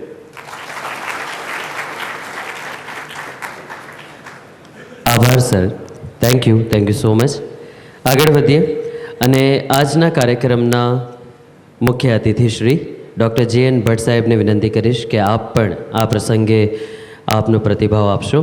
આપ ચેરમેન છો ગુજરાત સ્ટેટ લો કમિશન ગાંધીનગર. ઉપરાંત આપનો એક નાનો સરખો પરિચય પણ આપી દઈએ. આપ ભૂતપૂર્વ મુખ્ય ન્યાયાધીશ પટના હાઈકોર્ટમાં રહી ચૂક્યા છો. આપનો અભ્યાસ MCOM LLM, જેમાં આપ ગોલ્ડ મેડલિસ્ટ પણ હતા. ઉપરાંત DTLP અને DLLPમાં યુનિવર્સિટી કક્ષાએ આપ પ્રથમ ક્રમે રહ્યા હતા. આપે કાયદામાં PhD કર્યું છે, અને આપ કાયદામાં આટલા આગળ વધી શક્યા એની પાછળ આપનું કાયદાકીય પારિવારિક બેકગ્રાઉન્ડ હતું. પ્રોસિક્યુટર અને લીગલ એડવાઇઝર તરીકે આપે મહાનગરપાલિકાઓને સેવા આપી છે. સાથે લીગલ એડવાઇઝર તરીકે 5 નેશનલાઇઝ્ડ બેન્કો અને ઇન્સ્યોરન્સ કંપનીના 4 યુનિટોમાં પણ સેવા આપી ચૂક્યા છો. આપ ગુજરાત હાઈકોર્ટના રજિસ્ટ્રાર તરીકે ખૂબ જ નાની વયે, એટલે કે સૌથી યુવાન વયે નિમણૂક પામ્યા હતા. આ ઉપરાંત કાયદામાં માનનારા અને કાયદામાં જીવનારા જીવ છો. રાષ્ટ્રીય આંતરરાષ્ટ્રીય કક્ષાએ આપે ઘણી અદાલતોની મુલાકાત લીધી છે, જેમાં USA, UK, Canada, Mexico, Poland, Vatican city, Hong Kong, Singapore વગેરે ઘણા બધા શહેરોની અદાલતોની આપે મુલાકાત લીધી છે. 2005ની સાલમાં આપ પટના હાઈકોર્ટના મુખ્ય ન્યાયાધીશ તરીકે નિયુક્ત થયા હતા, અને આ સિવાય પણ ઘણી બધી બાબતો છે કે જે આપની સિદ્ધિમાં ઉમેરો કરે છે. આપને પણ વિનંતી, તાળીઓના ગડગડાટથી જેમણે કાયદાને હંમેશા અનુસરવા માટે આગ્રહ રાખ્યો છે એવા ડૉક્ટર જસ્ટિસ JN ભટ્ટ સાહેબને આપણે આવકારીએ કે તેઓ પણ એમનું પ્રતિભાવ આપે. માનનીય મુરબ્બી એડવોકેટ શ્રી નારણભાઈ પટેલ, શ્રી શિરીષભાઈ સંજાનવાલા, બાર કાઉન્સિલના ચેરમેન શ્રી JJ પટેલ, મુંબઈથી પધારેલા વિદ્વાન વક્તા અને solicitor Shri merchant, advocate Shri મેઘાણી, સંદેશ પરિવારના તમામ સભ્યો, આમંત્રિત મહેમાનો, અત્યારના લિટિગન્ટ્સ અને પ્રોસ્પેક્ટિવ લિટિગન્ટ્સ, હાજર અને ગેરહાજર મિત્રો, આવા કાર્યક્રમમાં બોલવા માટે ન્યાયાધીશની પસંદગી થઈ એ મને પોતાને પણ આશ્ચર્ય લાગે છે. કેટલાક માણસો વ્યવસાયના સ્થળે બોલીને આનંદ અનુભવી શકતા હોય છે, કેટલાક ઘરમાં થોડું બોલીને પણ આનંદ કરી લેતા હોય છે. પણ ન્યાયાધીશ કે હું પ્રાણી છે કે એને બંને જગ્યાએ સાંભળવાનું હોય છે. હવે એને બોલવાનું કહેવામાં આવે તો થોડુંક મુશ્કેલી પડે, એ આપ વિચાર ધ્યાનમાં રાખજો. સર્વપ્રથમ તો આ એક જે પ્રયાસ થયો છે, આ જ્ઞાન સંચારનો, જાગૃતિનો એક અભિયાન શરૂ થયું છે, એ ખૂબ જ પ્રશંસનીય છે. મારા ખૂબ ખૂબ અભિનંદન. જાગૃત લોકશાહીમાં ગમે તેવા સુંદર કાનૂન હોય, ગમે તેવા કાનૂનોમાં સારા એવા પ્રબંધોની જોગવાઈ કરી હોય અને તેનું અનુકરણ, અમલીકરણ કરાવવાનું હોય, પછી એ લો સ્ટુડન્ટ હોય, કાયદાનો વિદ્યાર્થી હોય, લો સ્ટુડન્ટ, લો ટીચર, લોયર, લેજિસ્લેટર, કાયદાનો ઘડનારો હોય, કાયદાનું પાલન કરનારો હોય, એન્ફોર્સર ઓફ ધ લો, કે એનું અર્થઘટન કરનાર અદાલત છે, એ બધી રીતે સારું કાર્ય કરે એવું અનુમાન કરીએ તો પણ જેને માટે આ કાનૂન બનાવવામાં આવે છે, એ કાનૂનના ઉપભોક્તાને, કાનૂનના બેનિફિશિયરીને એ કાનૂનની શું જોગવાઈ જ છે એ ખ્યાલ ન હોય તો પરિસ્થિતિ શું થાય? આપણી પાસે સુંદર મજાની કોઈ વસ્તુ હોય, સાધન હોય, આપણે ખ્યાલ ન હોય કે એનો ઉપયોગ કેવી રીતે કરવાનો છે. તો આ બધું હોય, પણ અંતે તો એક વસ્તુ તો સ્પષ્ટ છે કે લોકશાહીમાં વધારે પડતું એનું મહત્ત્વ છે કે કાનૂનની સામાન્ય સમજ. અગર તો જ્યારે આવો કોઈ મહત્ત્વનો પ્રશ્ન ઉપસ્થિત થાય તો લોક જાગૃતિ હોવી જોઈએ. મને મારા અધિકાર વિશે ખ્યાલ ન હોય તો તમે ગમે તેટલા અધિકાર આપો, એ મારા માટે તો કોઈ અગત્યના બની શકતા જ નથી.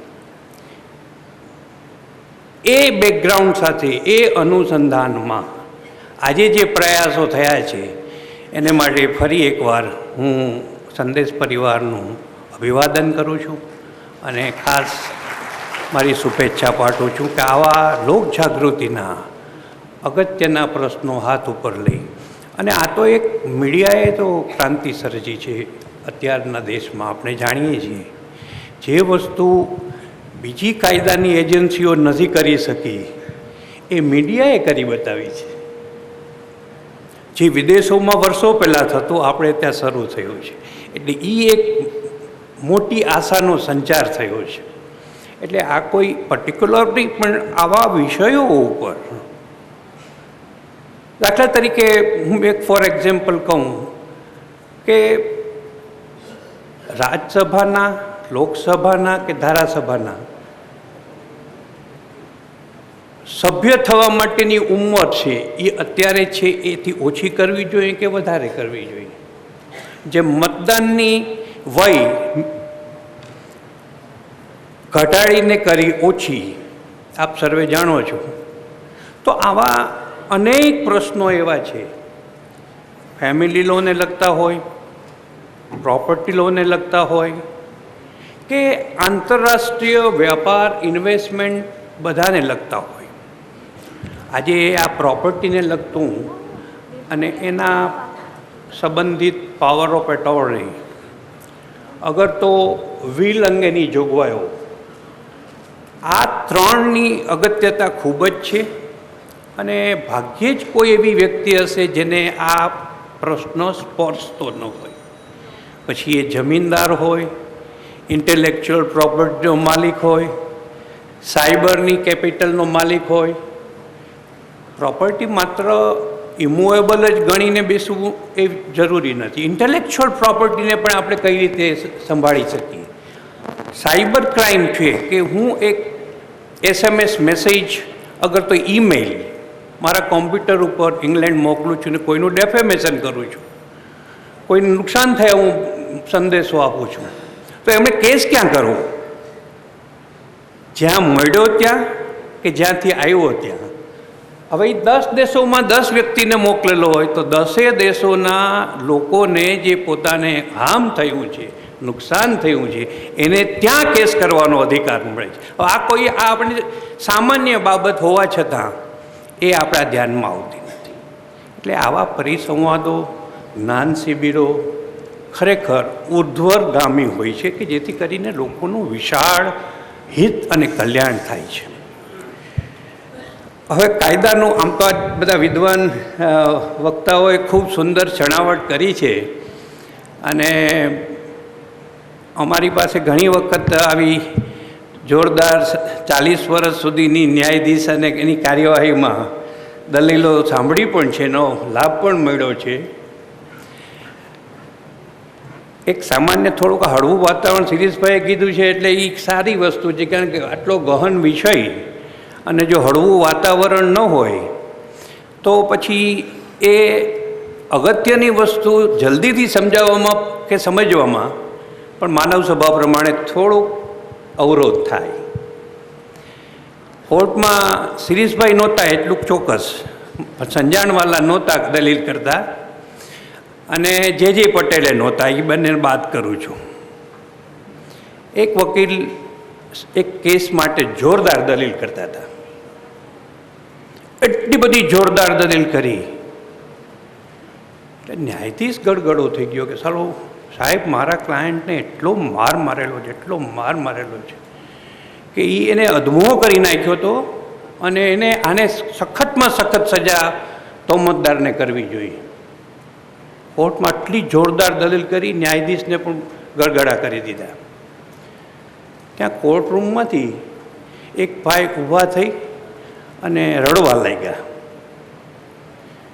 ન્યાયાધીશને આશ્ચર્ય થયું કે ભાઈ આ દલીલ આ કરે છે, મને થોડુંક એવું લાગે છે ને રડસ તું કારણ શું છે?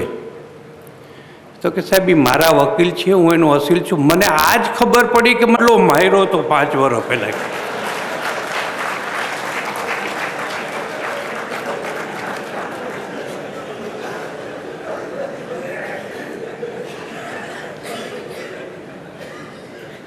બીજા એક કેસમાં એવું થયું, 2 વકીલો કોર્ટમાં જાય દલીલ કરતા હોય તો એ મિત્રો નથી રહેતા.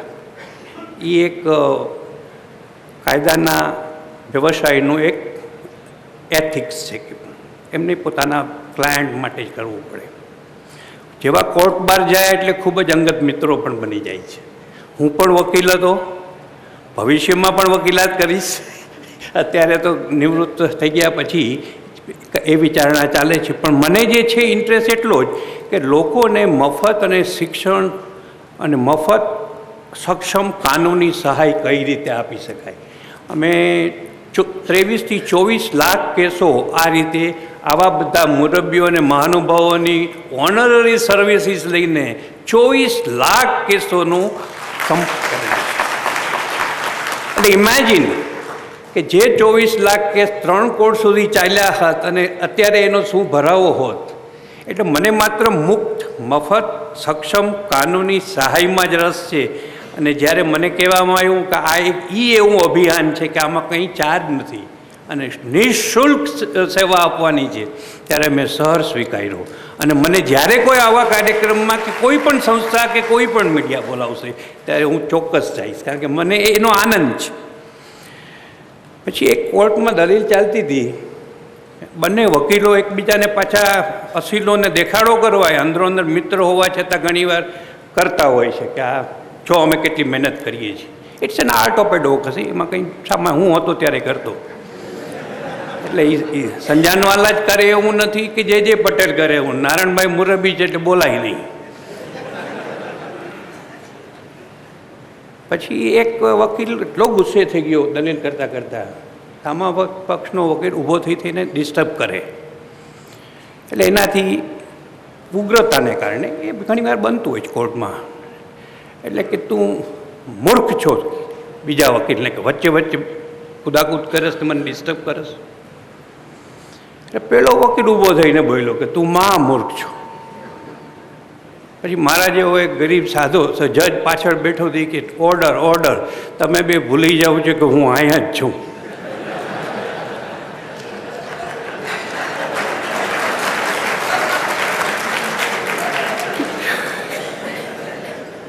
એટલે આ એક એવો વિષય છે કે એની ક્ષિતિજો બહુ વિશાળ છે. કાનૂનનું હું જનરલ કહું છું એટલા માટે, પછી વિશેષ તો બધું વાત કરી છે એમાં મારું જે ટૂંકમાં વિહંગાવલોકન કે એનું એનાલિસિસ તો કંઈ વિદ્વાનો પાસે અમે ક્યારેય પણ જો સવાલ પૂછીએ વકીલને કે આનું શું આ છે, એટલે અમે સમજી જાય કે હવે 5-7 પુસ્તકો વધારે વાંચવા પડશે, એટલે અમે બને ત્યાં સુધી બોલીએ નહીં. અને જ્યારે બોલવાનું આવી રીતે કહીએ ત્યારે રોકીએ નહીં પાછી અમારી જાતને, એ પાછી સંભાળજો તમે.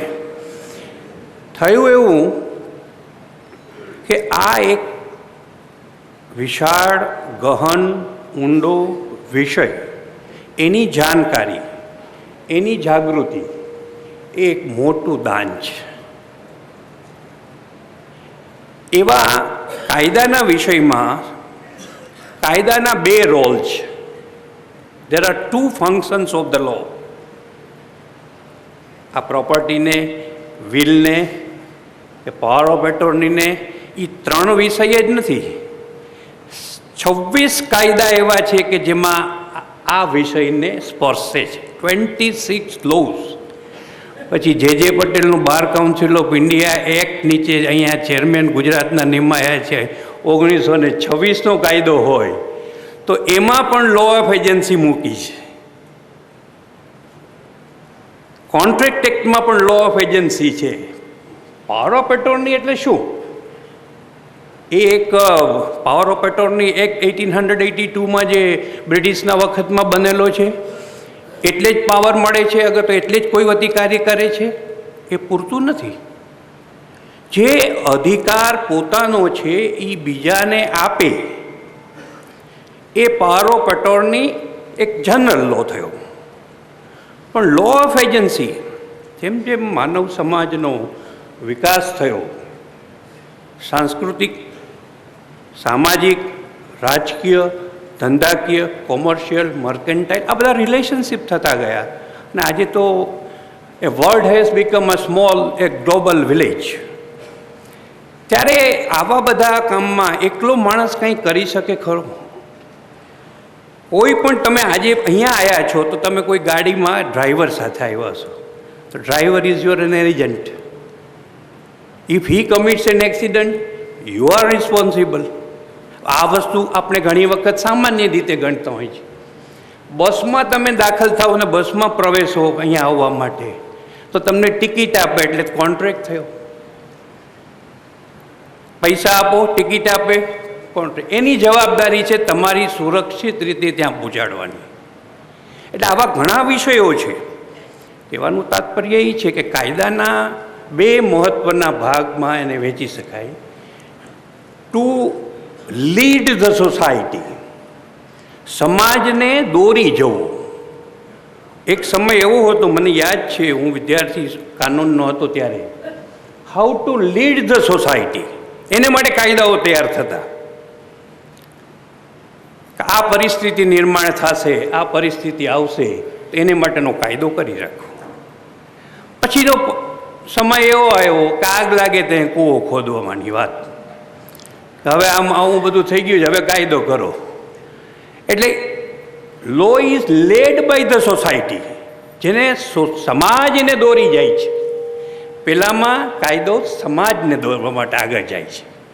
જ્યાં સુધી આ પરિસ્થિતિ, when the law will not lead the society, there will be hardly any serious transformation or reformation in any realm of law. એટલે એ જરૂરી છે. અત્યારથી જ રિસર્ચ કરો. આટલી બધી પ્રોપર્ટી છે, એટલી બધી જમીનો છે, એના આ કાયદા થાય છે. Cannot you think of a law કે કોઈ પણ જમીનદાર, ડેવલપર કે એનો માલિક કોઈ સ્કીમ મૂકે? આપણે જાણીએ છીએ મોટાભાગના પ્રશ્નો ક્યાં થાય જમીનમાં. પછી જેમાં આપણા વક્તાઓએ કીધું કે પછી પાવર ઓફ એટોર્નીના દુરુપયોગ ખૂબ થાય છે, વિલના દુરુપયોગ થાય છે, ખેતીની જમીન ને બિનખેતીની જમીન એના દુરુપયોગ થાય છે. મારું આ તબક્કે એક નમ્ર સૂચન છે અને જે કાયદેસર રીતે થઈ શકે છે કે જેથી કરીને સામાન્ય જનહિત સચવાય, સામાન્ય ઇન્વેસ્ટરને પોતાની મિલકતની સાચવણી અને એને સરખું ચોખ્ખો ટાઇટલ મળે. એને માટે કોઈ પણ સ્કીમ ક્યારે પણ થાય એ પબ્લિકમાં મૂકતા પહેલાં એક ઓથોરિટીએ સર્ટિફાઈ કરી આપવી પડે કે ના, ટાઇટલ ક્લિયર છે, એને અધિકાર છે અને એ જાહેર ખબર આપીને પબ્લિકના પૈસા લઈ શકે છે. અને એ સર્ટિફિકેટ આપનાર અધિકારી આ આપ્યા પછી કરી શકાય ને એમાં એણે જો ભ્રષ્ટાચાર કર્યો હોય તો એને સજા કરવી જોઈએ. આવું મારું એક નમ્ર મંતવ્ય છે. અત્યારે તો શું થાય છે કે મારી પાસે 1 વીઘા જમીન હોય, હું એને એગ્રીકલ્ચરમાં કન્વર્ટ કરાવું ન કરાવું, સ્કીમ મૂકી દઉં. સામાન્ય બિચારા એવા નાગરિકો, પછી એ સિનિયર સિટીઝન હોય, વિધવાઓ હોય, કોઈ બાળકોની સંસ્થાઓમાંથી આવતા હોય, બધા મિલકતો લે અને આખરે મિલકત એની કાયદેસર રીતે ઠરે નહીં, થાય નહીં, અધિકાર એનો ઉપયોગ ન કરી શકે. તમે વિચાર કરો, જગતનો કોઈ પણ ફિલ્ડ હોય, વ્યક્તિ હોય, સમાજ હોય, સમષ્ટિ હોય, રાજ્ય હોય, રાષ્ટ્ર હોય કે આંતરરાષ્ટ્રીય ક્ષેત્રે, આ બધામાં તમે જુઓ કે જે ઉપભોક્તા છે, જે કન્ઝ્યુમર્સ, એનું હંમેશા રિસ્પેક્ટ થાય છે. Consumer of things or consumer of services is always highly respected. કે જેને માટે પ્લાનિંગ હોય એને સંતોષ કેવો થાય એવું વ્યવસ્થા કરે. પૂજ્ય મહાત્મા ગાંધીજીએ પણ કીધું હતું કે ગ્રાહક છે એ તમારો દેવ છે, પણ ન્યાયતંત્ર, કાયદો અને ન્યાયતંત્રમાં એવી પરિસ્થિતિ થઈ ગઈ, જો એનો જ્યુડિશિયલ કાર્ડિયોગ્રામ કાઢવામાં આવે તો જેમ કાર્ડિયોગ્રામમાં જુદા જુદા ગ્રાફ આવે છે, એ આ ગ્રાફમાં એવું આવે કે આ આખી કાનૂનના માળખાની રચનાનું હૃદય છે એ ઉપભોક્તા છે, લિટિગન્ટ છે, પણ એનું કોઈ સ્થાન આ સંસ્થામાં નથી. જેનાથી આ સંસ્થાનું અસ્તિત્વ છે. The whole institution belongs because of the fact that there is a litigant. આજે કોઈ પણ પ્રોડક્ટ હોય, કોઈ પણ મીડિયાની પ્રોડક્ટ હોય, કોઈ પણ કંપનીની પ્રોડક્ટ હોય, પણ એને ગ્રાહક નહીં મળે તો એ ક્યાંથી ચાલે? એટલે ગ્રાહકને કઈ રીતે સંતોષ આપવો, કઈ રીતે એને ઉદ્ધાર કરવો, કઈ રીતે એને મદદરૂપ બનવું, આ ભાવના પહેલી હોવી જોઈએ. જે આપણે ત્યાં સાંપ્રત સમાજના પ્રવાહો છે એમાં લિટિગન્ટ્સને, કાયદાની કોર્ટનો સહારો લેનારને જેટલું મહત્ત્વ આપવું જોઈએ એટલું મહત્ત્વ મળ્યું નથી. પરિણામે આપણે વધારે સહન કરી રહ્યા છીએ. સો my short conclusion is that unless the heart of this judicial legal anatomy, who is a consumer of justice, litigant, is given the due prominence, is given all the facilities, then that will be a great relief to the litigants. કોર્ટમાં જનાર માણસ આજે એમ વિચારે કે આમાં એક તો entry મેળવવી મુશ્કેલ. આ બધા કાયદાઓ તો આપણે 2-3 જ ચર્ચા કરીએ છીએ, પણ સામાન્ય પરિસ્થિતિ શું છે? કાયદાની અદાલતમાં માનવનો એક સ્વભાવ છે, હવા, પાણી, અન્ન, મકાન એ પ્રારંભિક જરૂરિયાત છે. પછી તમે કોઈને પણ પૂછો કે તમારી 5મી જરૂરિયાત કઈ છે, તો એક જ કહેશે કે મને અન્યાય થાય ત્યારે મને ન્યાય મળે, એ મારી 5મી જરૂરિયાત છે. અન્યાય થયો છે છતાં ન્યાય ન મળે તો એની માનસિક પરિસ્થિતિ અને એ સમાજ માટે કેવું વિચારે? એટલે આજે આ પરિસંવાદ જે થયો છે, જ્ઞાન શિબિર કરી છે, એને માટે હું આપને કહું બહુ જ સુંદર કાર્ય થયું છે. આવું તો બધી જુદી જુદી NGO સંસ્થાઓએ કરવું જોઈએ. વર્તમાન પરિસ્થિતિમાં અત્યારે જે ચિત્ર છે હું આપને દોરીને દુઃખ પહોંચાડવાનો પણ પ્રયાસ નહીં કરું. જે વ્યવસ્થામાં આપણે રહીએ છીએ એમાં આપણે કેટલી મુશ્કેલીઓ છે એ બધું અહીંયા તો બધા જ્ઞાત શ્રોતાઓ છે, અરજદારો છે, જાણે છે. એટલે અત્યારની પરિસ્થિતિમાં વિચારશીલ પ્રાણીને ખૂબ જ દુઃખ થાય. એક હું કવિ નથી કે શાયર નથી, પણ એક કેવું દર્દ ઊભું થાય છે એને માટે એક કવિએ કીધું છે, મને યાદ છે, હું થોડુંક કહું આપને. એક હુક સી દિલ મેં ઉઠતી હૈ. અત્યારના વાતાવરણમાં શું પરિસ્થિતિ થાય, કારણ કે ક્યાંય કોઈ ભ્રષ્ટાચાર હોય, બીજા અસામાજિક તત્વો હોય, એ બધાથી આપણે ખૂબ જ સહન કરીને પીડાઈ રહ્યા છીએ. एक हुक सी दिल में उठती है, एक दर्द जिगर में होता है, हम रात को उठकर रोते हैं जब सारा आलम सोता है. આ વર્ગમાં આપણે છીએ, આપણે જાગૃત રહેવું પડશે. આપણા કરતાં તો બીજા અનેક ભાઈ બહેન, આપણે કેટલા નસીબદાર છીએ કે કર્ણાવતીના આવા હોલમાં, આવા સુંદર કાર્યક્રમમાં આપણે ભાગ લઈને ચર્ચામાં પડીએ છીએ.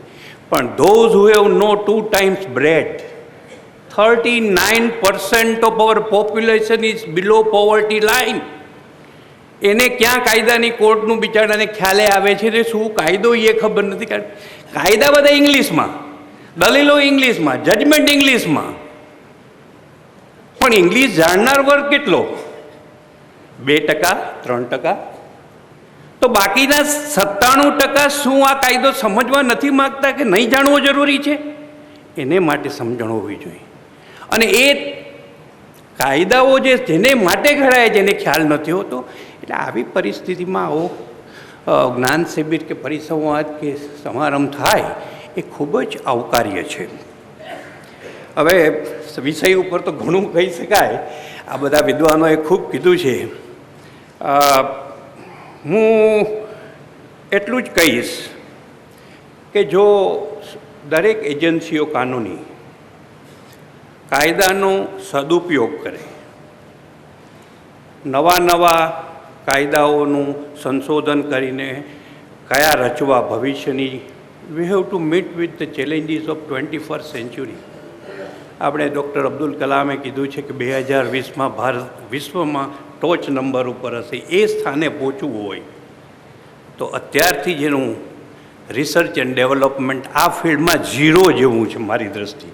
કદાચ કોઈ વિદ્વાનો એમાંથી જુદા પડતા હોય તો મને સબ્જેક્ટ ટુ મેક કરેક્શન. કંઈ રિસર્ચ નથી, કંઈ ડેવલપમેન્ટ નથી, કોઈ રચના નથી, કોઈ થિંકિંગ નથી. તો પછી એને માટે આ ખાલી લોકોને જાગૃત કરવાનું જે અભિયાન શરૂ થયું છે એને આગળ વધારો, અને આ વધશે તો જ આપણે ત્યાં પ્રશ્નો ઓછા થશે. બીજું મારે ખાસ એ કહેવું છે કે જ્યારે તમે કોઈ પાવર ઓફ એટર્ની આધારે કે વિલ આધારે કોઈ પણ મિલકત સંબંધી વ્યવહાર કરો, ત્યારે તમે લોકો તો ભણેલા વિદ્વાન અને સમજુ છો, બધું જોવું પડે. ઉતાવળ મિલકતમાં કરાવે છે. ઘણા લોકો જેમ હોસ્પિટલમાં ઉતાવળ ઓપરેશન માટે થતી હોય છે, એમ અહીંયા મિલકતમાં થતી હોય છે. આપણે શાંતિથી એક શાંત ચિત્તે અને પ્રકૃતિએ આમાં આપણે કરીએ છીએ, બરાબર કરીએ છીએ. એટલું તો પહેલું પોતાની જાતને જાગૃત કરો. માત્ર મિલકત લેવી એ ઉદ્દેશ નથી, જમીન લેવી એ ઉદ્દેશ નથી, મકાન લેવું એ ઉદ્દેશ નથી, ને પછી લિટિગેશન થાય તો કોઈ એન્ટ્રી નથી મળતી કોર્ટમાં સામાન્ય સંજોગોમાં, કારણ કે બહુ મોંઘું થઈ ગયું છે. અને પછી એક્ઝિટ માટે તો શોધે છે દરવાજાઓ જે અંદર છે એ, કે બહાર ક્યાંથી જવું. આવી પરિસ્થિતિ આ દેશમાં હોય અને આપણે શરૂઆતના પ્રારંભમાં જાગૃત ન રહીએ તો શું પરિસ્થિતિ થાય એનો પણ વિચાર આપણે જ કરવાનો છે. એટલે પાવર ઓફ એટોર્ની હોય, પાવર ઓફ એટોર્ની એક્ટ 1802 હોય, ટ્રાન્સફર ઓફ પ્રોપર્ટી 1982 હોય, કે નોટરીઝ એક્ટ 1952 નો હોય, કોન્ટ્રાક્ટ એક્ટ હોય, પછી એના બાર કાઉન્સિલ એક્ટ હોય, એવા 26 કાયદાઓ નીચે આ જે પ્રશ્ન આપણી પાસે છે એ બધાને સ્પર્શતો છે. અને આને માટે તો ખરેખર અલગ બીજો આખા દિવસનો પરિસંવાદ વિદ્વાનોને ટાઈમ આપવો જોઈએ. બધાએ ટૂંકા સમયમાં ઘણું સારું કહ્યું. હું એમના બધા જે વિદ્વાન વક્તાઓ છે એમને હું એપ્રિશિએટ કરું છું. શ્રી મર્ચન્ટ સંજાનવાલાએ કીધું કે વેપારી આવવાના હતા, એને બદલે મને કહી દીધું. પણ વેપારી તો ખરા જ ને, મર્ચન્ટનું ગુજરાતી શું? હવે એ કહે કે હું ડેલિગેટ કરું છું ને સંજાનવાલા ન કરે તો ફરિયાદ આપણા ઓમ્બડ્સમેન તરીકે નારાયણભાઈને કરવી પડે. ટૂંકમાં એમણે શ્રી મર્ચન્ટે જે બહુ સારી રીતે બધા કાયદાઓમાં જુદી જુદી જોગવાઈઓ છે, power of attorney act, stamp act, registration, Bombay stamp act, registration act, evidence act અને ક્રિમિનલ કેસીસમાં પાવર ઓફ એટોર્ની ન અપાય, એવા બધા સુંદર પ્રશ્નોની છણાવટ કરી. શ્રી મર્ચન્ટ, તમે ખૂબ મહેનત કરી છે. મારે તો આ બધું સમાપન કરવા માટે કહું છું એટલું જ નહીં, પણ ખરેખર તમે અને શ્રી મેઘાણીએ વિલ બાબતમાં થોડું ઘણું થાય, કેટલાક પ્રશ્નો હજી પણ ચર્ચા કરી શકાય હોત. દાખલા તરીકે વિલ જેના નામનું કર્યું છે એ બે વ્યક્તિ, અગર તો જેણે વિલ કર્યું છે એ જોઈન્ટ વિલવાળા બે વ્યક્તિ એક સાથે પ્લેનના ક્રેશમાં અવસાન પામે તો એની ઇફેક્ટ શું? What will be the situation? Will કર્યું અને જેને આપવાનું હતું એ બે વ્યક્તિ હતા, તો એ બંને સાથે પ્લેન ક્રેશમાં કે કાર ક્રેશમાં મરી જાય છે, તો એનો ઉપાય શું? આવા ઘણા સુંદર પ્રશ્નો આપણે કરી શકીએ. અગર તો ભારતની સંસ્કૃતિમાં જે કાનૂની માળખું પ્રાચીન કાળથી જે ખયેલું છે એ આપણે ભૂલી અને આ વિદ્વાનોએ બનાવેલું બ્રિટિશરોના કાયદાઓનું અનુસરણ કરવું પડે છે. એ આપણે માટે ખૂબ જ ચિંતાજનક અને શરમજનક બાબત છે. આપણું પોતાનું હતું ન્યાય પંચ, ન્યાય પ્રક્રિયા, ચોરાનો કાયદો, કાનૂન, એ બધું હતું અને એમાં જ અમે આ 23-24 લાખ કેસો મફત સક્ષમ કાનૂની સહાય આપીને કર્યા છે. આ બ્રિટિશના શાસન દરમિયાન છેલ્લા કેટલા વર્ષોમાં આપણે આપણા કાયદાઓને એક વિચાર કરો, એવી પરિસ્થિતિ આપણા હિન્દુ લોમાં કે અનબોર્ન ચાઇલ્ડ જેનું અસ્તિત્વ ભૂમિ ઉપર નથી, અનબોર્ન ચાઇલ્ડ વેધર એને જે અપેક્ષિત છે જન્મ પણ હજુ જન્મ થયો નથી, એને વિલથી આપી શકાય, પ્રોપર્ટી આપી શકાય? આ એક બહુ અગત્યનો પ્રશ્ન છે. હિન્દુ કાયદામાં, આપણા અત્યારે બીજા કાયદાઓમાં પણ એ જોગવાઈ કરી હતી કે એ બાળકને જો જીવન પ્રાપ્ત થયું હોય ઇવન માતાના ગર્ભમાં પણ તો એને કાનૂની અધિકાર મળે છે. એ કોપાર્સનર પણ બની શકે છે કે બિફોર હિઝ બર્થ. આવી સુંદર અગાઉથી આપણા વિદ્વાન ઋષિમુનિઓએ, મહાપુરુષોએ કરી રાખી હતી અને આપણે 1882નો કાયદો જે ગુલામી માટેનો કરેલો એ આપણે એને અત્યારે ઇન્ટરપ્રિટ કરવો પડે. વિચાર તો કરો, હજી 63 વર્ષના સમય પછી પણ. એટલે મારું આપને એમ કહેવાનું છે કે આ બધા આપણે કામ કરતા સાથે સાથે તમે પણ એટલું કરો નક્કી, જો કદાચ તમે મારી સાથે સંમત થાવ તો, કે નહીં મારા પડોશમાં, મારી સોસાયટીમાં હું 100 માણસોને કહીશ કે આ કાનૂની જાગૃતિ માટે આ જરૂરી છે, આટલી આ કોન્ટ્રાક્ટ એક્ટની જોગવાઈ છે, જમીનની લેતી દેતી હોય, મકાનની હોય કે કોઈ વ્યવહાર હોય, સાવચેતી રાખજો. 100 ને કહો, એ 100 ને કહો, બીજા 100 ને, અને એ પછી જે માસ મૂવમેન્ટ થશે ત્યારે તમે જોજો પરિસ્થિતિ જુદી હશે. અને 2020માં આપણે જે globally we want to earn the first name that we May achieve, આ અભિયાન આગળ ચાલે. અને જે નારણભાઈ અને જે પટેલે, સંજાનવાલાએ આપણને બ્રોડ માર્ગદર્શન આપ્યા છે, ખૂબ જ ઉપયોગી છે. તમે લોકોએ તમારા અનુભવનો નીચો ટૂંકમાં કહીને આપ્યો છે. અને હવે પહેલાં તો હું વિચાર કરતો હતો કે હવે વ્હીલ બદલાવવું હોય કે કરવું હોય તો સંજાનવાલાનો કોન્ટેક કરીશ, પણ આજે એણે જે રીતે કીધું એટલે હું વિચાર કરું છું કે આ ખાલી વીણા ભાભી અહીંયા હતા એટલે એને સારું લગાડવા આ બધું કીધું. એ શેને માટે ભાઈ બેન તમે નક્કી કરી લેજો. આ તો છે ને સંજાનવાલા અમને એમ કહેતા હોય છે કે આ બધું મારું જ છે ને હું જ કરું છું, મારે જ કરવાનું હોય. એટલે મને થયું કીધું આ મુલ્લા નસરુદ્દીનનો દાખલો આપ્યો જુઓ. એટલે સંજાણવાલાને હવે હું જઈશ જ્યારે મારા વ્હીલની જરૂર પડશે તો પૂછવા માટે, ત્યારે હું કહીશ કે ભાઈ તમે કહેતા હતા ત્યાં આ પરિસંવાદ હતો ત્યારે એ સાચું કે આજે કયું છે એ સાચું. પણ ખરેખર ખૂબ જ આનંદ થયો. ફરી આજના જે ઓર્ગેનાઇઝર્સ છે એમને ધન્યવાદ આપું છું. સંદેશ પરિવારે આ કાર્ય કર્યું છે એવું બીજા પણ કરતા રહે.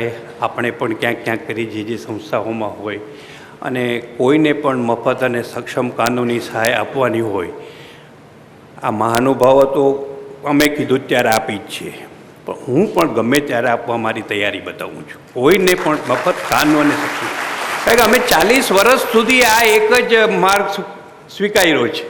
હવે આર્થિક ઉપાર્જનનો પ્રશ્ન જ ન હોય. હવે જ્યારે આપણા શાસ્ત્રો પ્રમાણે તો વાનપ્રસ્થાશ્રમ કહેવાય, સૂટ બૂટ ચડાવીને આવ્યા છીએ, પણ ખરેખર તો હવે આ મોટું ક્યાંક જંગલ હોય ત્યાં જઈને ભગવાનને સાથે તાદાત્મ્યતા કરવી પડે ને બદલે અહીંયા આવ્યા છીએ.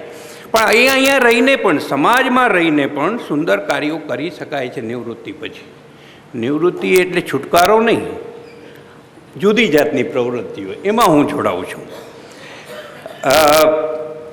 મને ખ્યાલ છે કે એક છેલ્લો બ્રિટિશનો હાઉસ ઓફ લોર્ડ પાસે એક યુદ્ધમાં 1945ના યુદ્ધમાં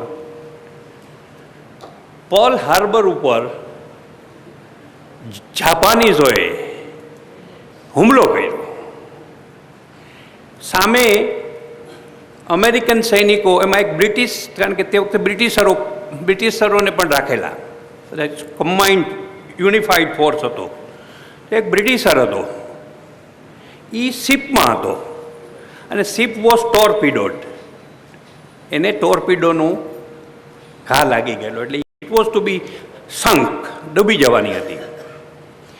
એ બ્રિટિશર કાયદાનો એ થોડોક એને બેકગ્રાઉન્ડ લીગલ હશે, તો એણે એની સાથે બે જે બચી ગયેલા એને કીધું કે હું મારું આ વ્હીલ છે તું સાંભળી લે. ત્યાં લખાય એમ નહોતું, એટેસ્ટિંગ વિટનેસ થઈ શકે એમ નહોતા, એને એક્ઝિક્યુશન થઈ શકે એમ નહોતું. અને આ વ્હીલ આધારે જ્યારે તકરાર ઉપસ્થિત થઈ ત્યારે લો ઓફ નેસેસિટી એ એક કાયદાનો સિદ્ધાંત છે. અને હાઉસ ઓફ લોર્ડ્સ જે અત્યારે સુપ્રીમ કોર્ટ છે એમણે સ્વીકાર્યું કે આ બે સાક્ષીઓ કહે છે કે આમ એ બોલતો હતો અને અમે સાંભળ્યું છે. અને હાઉસ ઓફ લોર્ડે એ વ્હીલ આધારે કાયમી જે વારસદારોના જે ભાગ પાડેલા એ માન્ય રાખેલું. કાયદો શું છે આખરી, આ બધા તો ઠીક, પણ how you interpret it when it enhances the object of the law for the subject. Subject are not for the object. Object is for the subject. આપણું જનહિત ક્યારે સદાય, સામાન્ય હિત ક્યારે થાય, જાહેર પબ્લિક પોલિસીના લાભમાં શું છે એવું અર્થઘટન કરે કાયદો, હોય કે ન હોય ન્યાયી જ છે. અંતમાં અત્યારની પરિસ્થિતિથી આપણા જેવા બધા થોડાક વ્યગ્ર થઈ ગયા હોય છે કે આ બધું કેમ ચાલે છે, આટલું બધું જ્યાં જુઓ ત્યાં જેટલું થવું જોઈએ એટલું નથી, ગાંધીજીના સિદ્ધાંતોમાં પણ કંઈ થતું નથી. પણ આશાવાદી રહ્યું. અત્યારે જે પરિસ્થિતિ છે એનું નારાયણભાઈ, મેં બહુ ટાઈમ લીધો જ તમારો.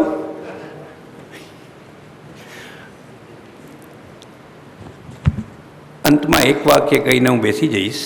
આપ વિચાર કરજો, એની પાછળ સાંપ્રત સમાજની જે પાયાની ભૂમિકા અત્યારે ચાલી રહી છે એ છે. નથી ગરીબના કોબામાં તેલ ટીપું દોહેલું નથી, ગરીબના કૂબામાં તેલ ટીપું દોહેલું ને અમીરોના ઘરે ઘીના દીવા થાય છે. નથી કામધેનુને તણખલું ઘાસનું, નથી કામધેનુને તણખલું ઘાસનું ને આ લીલાછમ ખેતરો આખલા ચરી જાય છે. મને એવું લાગે છે કે સર હવે તમે કવિ બનવાનું પ્રયાણ આગળ વધી રહ્યા છો. નિસંતાન મુસ્લિમ વ્યક્તિ પોતાની સંપૂર્ણ મિલકતનું વિલ કરી શકે? નારણભાઈ કંઈક પ્રકાશ પાડી શકો? મુસ્લિમ સંપૂર્ણ મિલકતનું વિલ કરી શકે જ નહીં, કારણ કે મિલકત સાહેબે જ કહ્યું હતું પોતાની 1/3 મિલકતનું જ વિલ કરી શકે, એટલે કોઈ પણ સંજોગોમાં સંપૂર્ણ મિલકત થઈ શકે નહીં.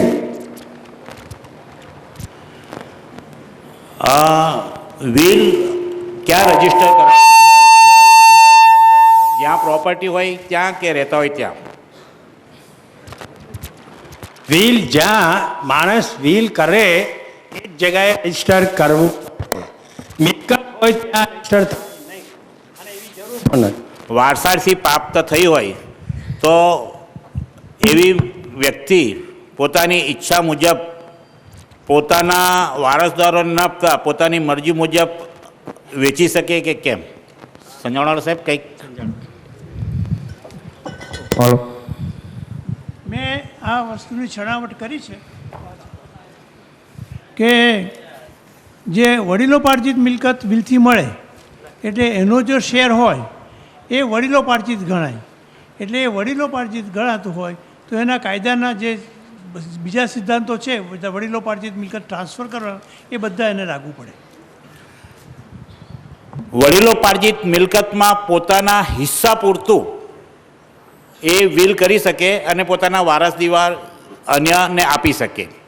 વિલનું ખાસ મહત્ત્વનું જે પાસું છે તે છે કે સમજો કે એક પિતાના 3 પુત્ર હોય અને પિતા ગુજરી જાય વગર વિલે, તો એ એમને જે મિલકત પ્રાપ્ત થશે તે વડીલોપાર્જિત ગણાશે.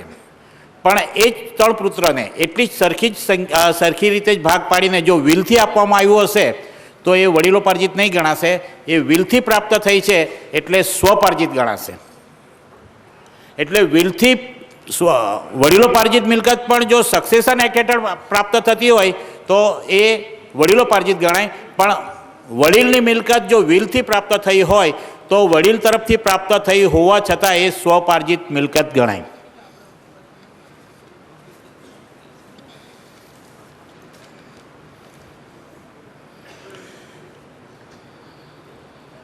વિલ કર્યા વગર વ્યક્તિનું ખરીદી બાદ મરણ થાય, પ્રોપર્ટી ખરીદી બાદ મરણ થાય તો વારસદારોને મળી શકે કે નહીં?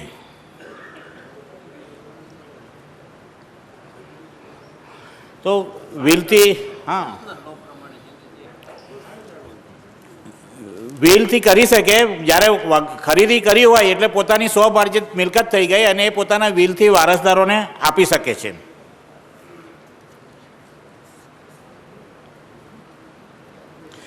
અને વિલ દ્વારા મળેલ મિલકત અંગે પ્રોબેટ મેળવવું જરૂરી છે. પ્રોબેટ મેળવવામાં કઈ કાર્યવાહી કરવી જોઈએ? આપણને સમજાવનાર સાહેબને હવે થોડાક આ પ્રશ્નો જે પાવર ઓફ એટર્નીના છે તે મહત્ત્વના છે. હું મર્ચન્ટ સાહેબને પાવર ઓફ એટર્ની પર આગળ વધવાનું કહીશ, પણ 2 સવાલ એવા આવ્યા છે, નામ ખબર નથી, પણ એક આ જવાબ પછી આપણે સવાલ લઈએ, પછી પાવરના થોડા સવાલો લઈએ.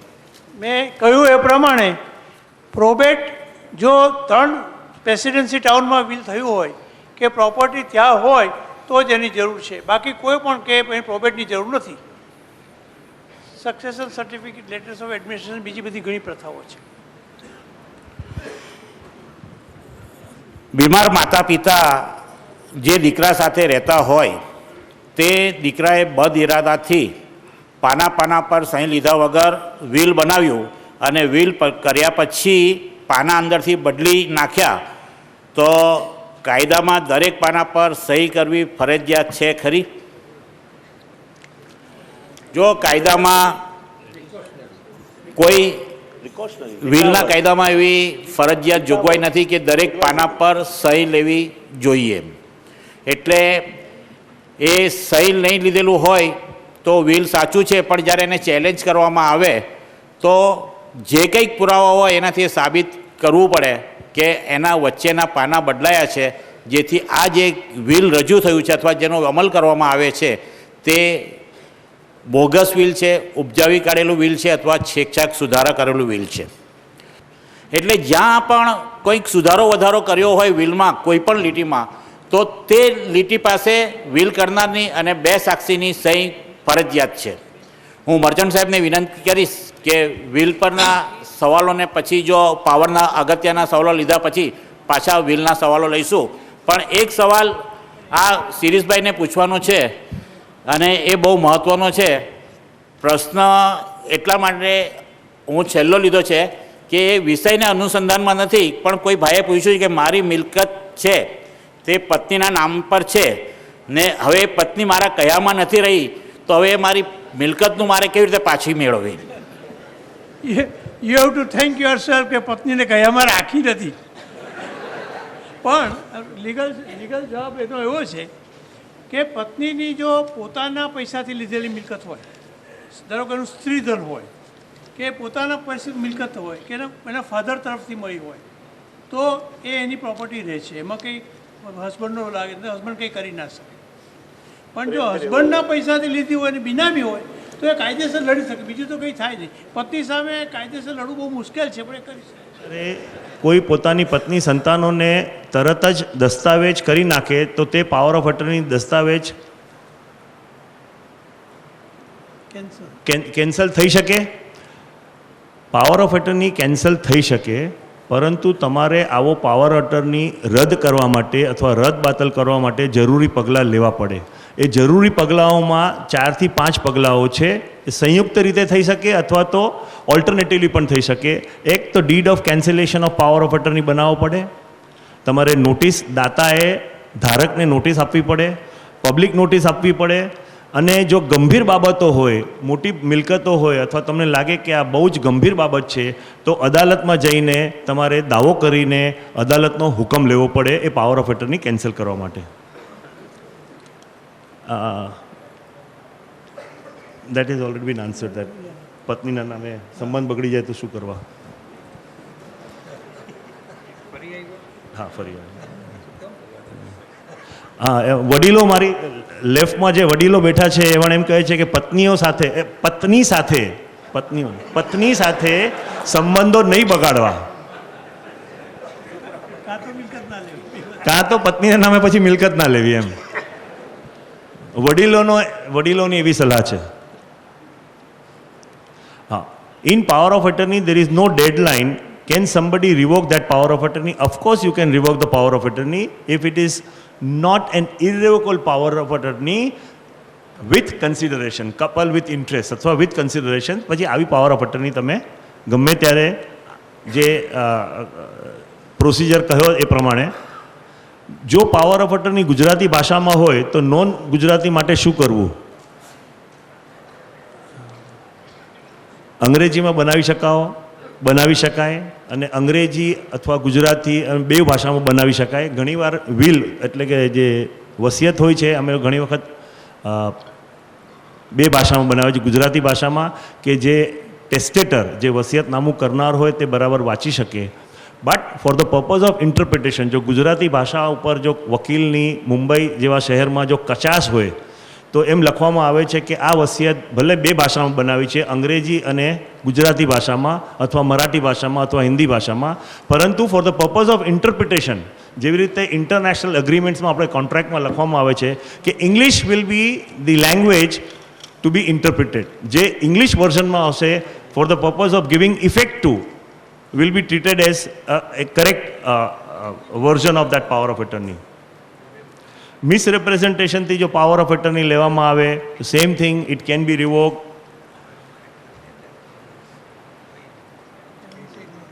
પાવર ઓફ અટર્નીમાં લખ્યું છે કે દસ્તાવેજ નથી કરવો, કબજા રસીદ લીધી છે અને પાવર ઓફ અટર્નીથી તબદીલી કરવામાં આવે છે મંચ પર બેઠેલા દરેકે દરેક મહાનુભાવોનું એમ કહેવાનું છે, દરેકે દરેક વક્તાઓનું એમ કહેવાનું છે કે આ પ્રકારના મિલકત માટે હસ્તાંતરણની પ્રક્રિયા ન કરવી અથવા તો બની શકે ત્યાં સુધી એને અવોઇડ કરવી.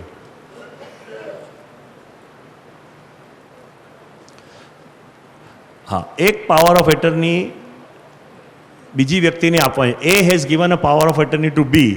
Can B give it to a C? If the power of attorney so provides, જો પાવર ઓફ અટર્નીમાં તમે દાતાએ અથવા ડોનરે એવો અધિકાર એ પાવર અટર્નીમાં જો આપ્યો હોય તો that donee can sub-delegate that power to a third person.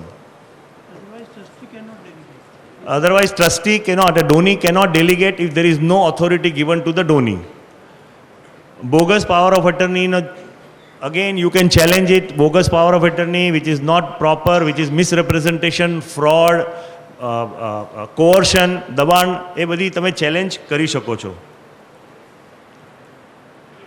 Power of અટર્ની અત્યારે હાલ નોટરી સમક્ષ પાવર ઓફ અટર્ની કેટલું કાયદેસર ગણાય?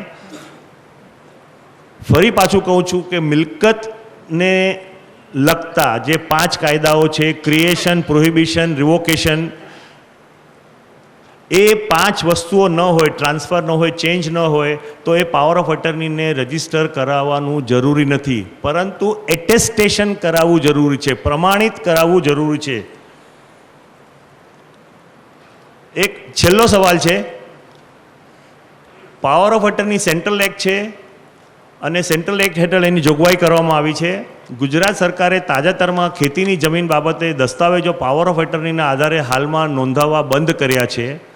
તે સેન્ટ્રલ એક્ટની જોગવાઈથી વિપરીત હોય, કાયદેસર ગણી શકાય કે કેમ? I have the answer in two fold. One, Gujarat સરકારે અમુક પ્રકારની ખેડૂતોની વિરુદ્ધમાં અથવા તો જમીન ધારકની વિરુદ્ધમાં જે ગેરરીતિઓ આચરવામાં આવે છે એ ગેરરીતિઓ રોકવા માટેના પ્રયાસો માટે રાજ્ય સરકારે આ પ્રમાણેનું એક એમેન્ડમેન્ટ અથવા તો એવું ક્લેરિફિકેશન ઇસ્યુ કર્યું છે. અને બીજું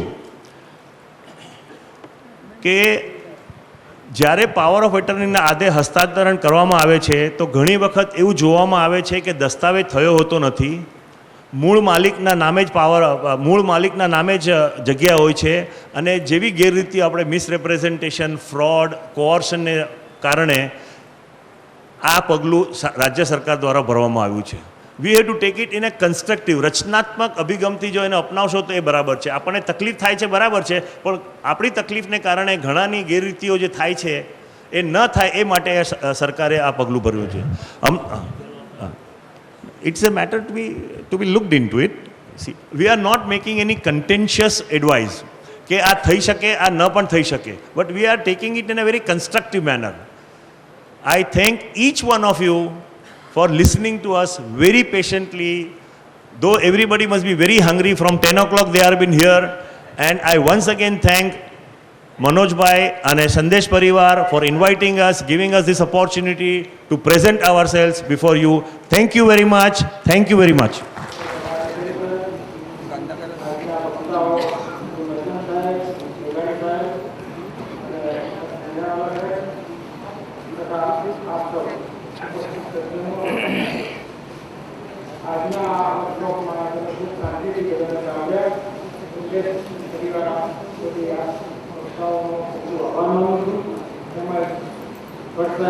ખૂબ સરસ કાયદાની જે વાતો કરી એમને પણ ખૂબ ખૂબ આભારી છું અને આપ સૌએ ખૂબ શાંતિથી આ પ્રોગ્રામ માણ્યો.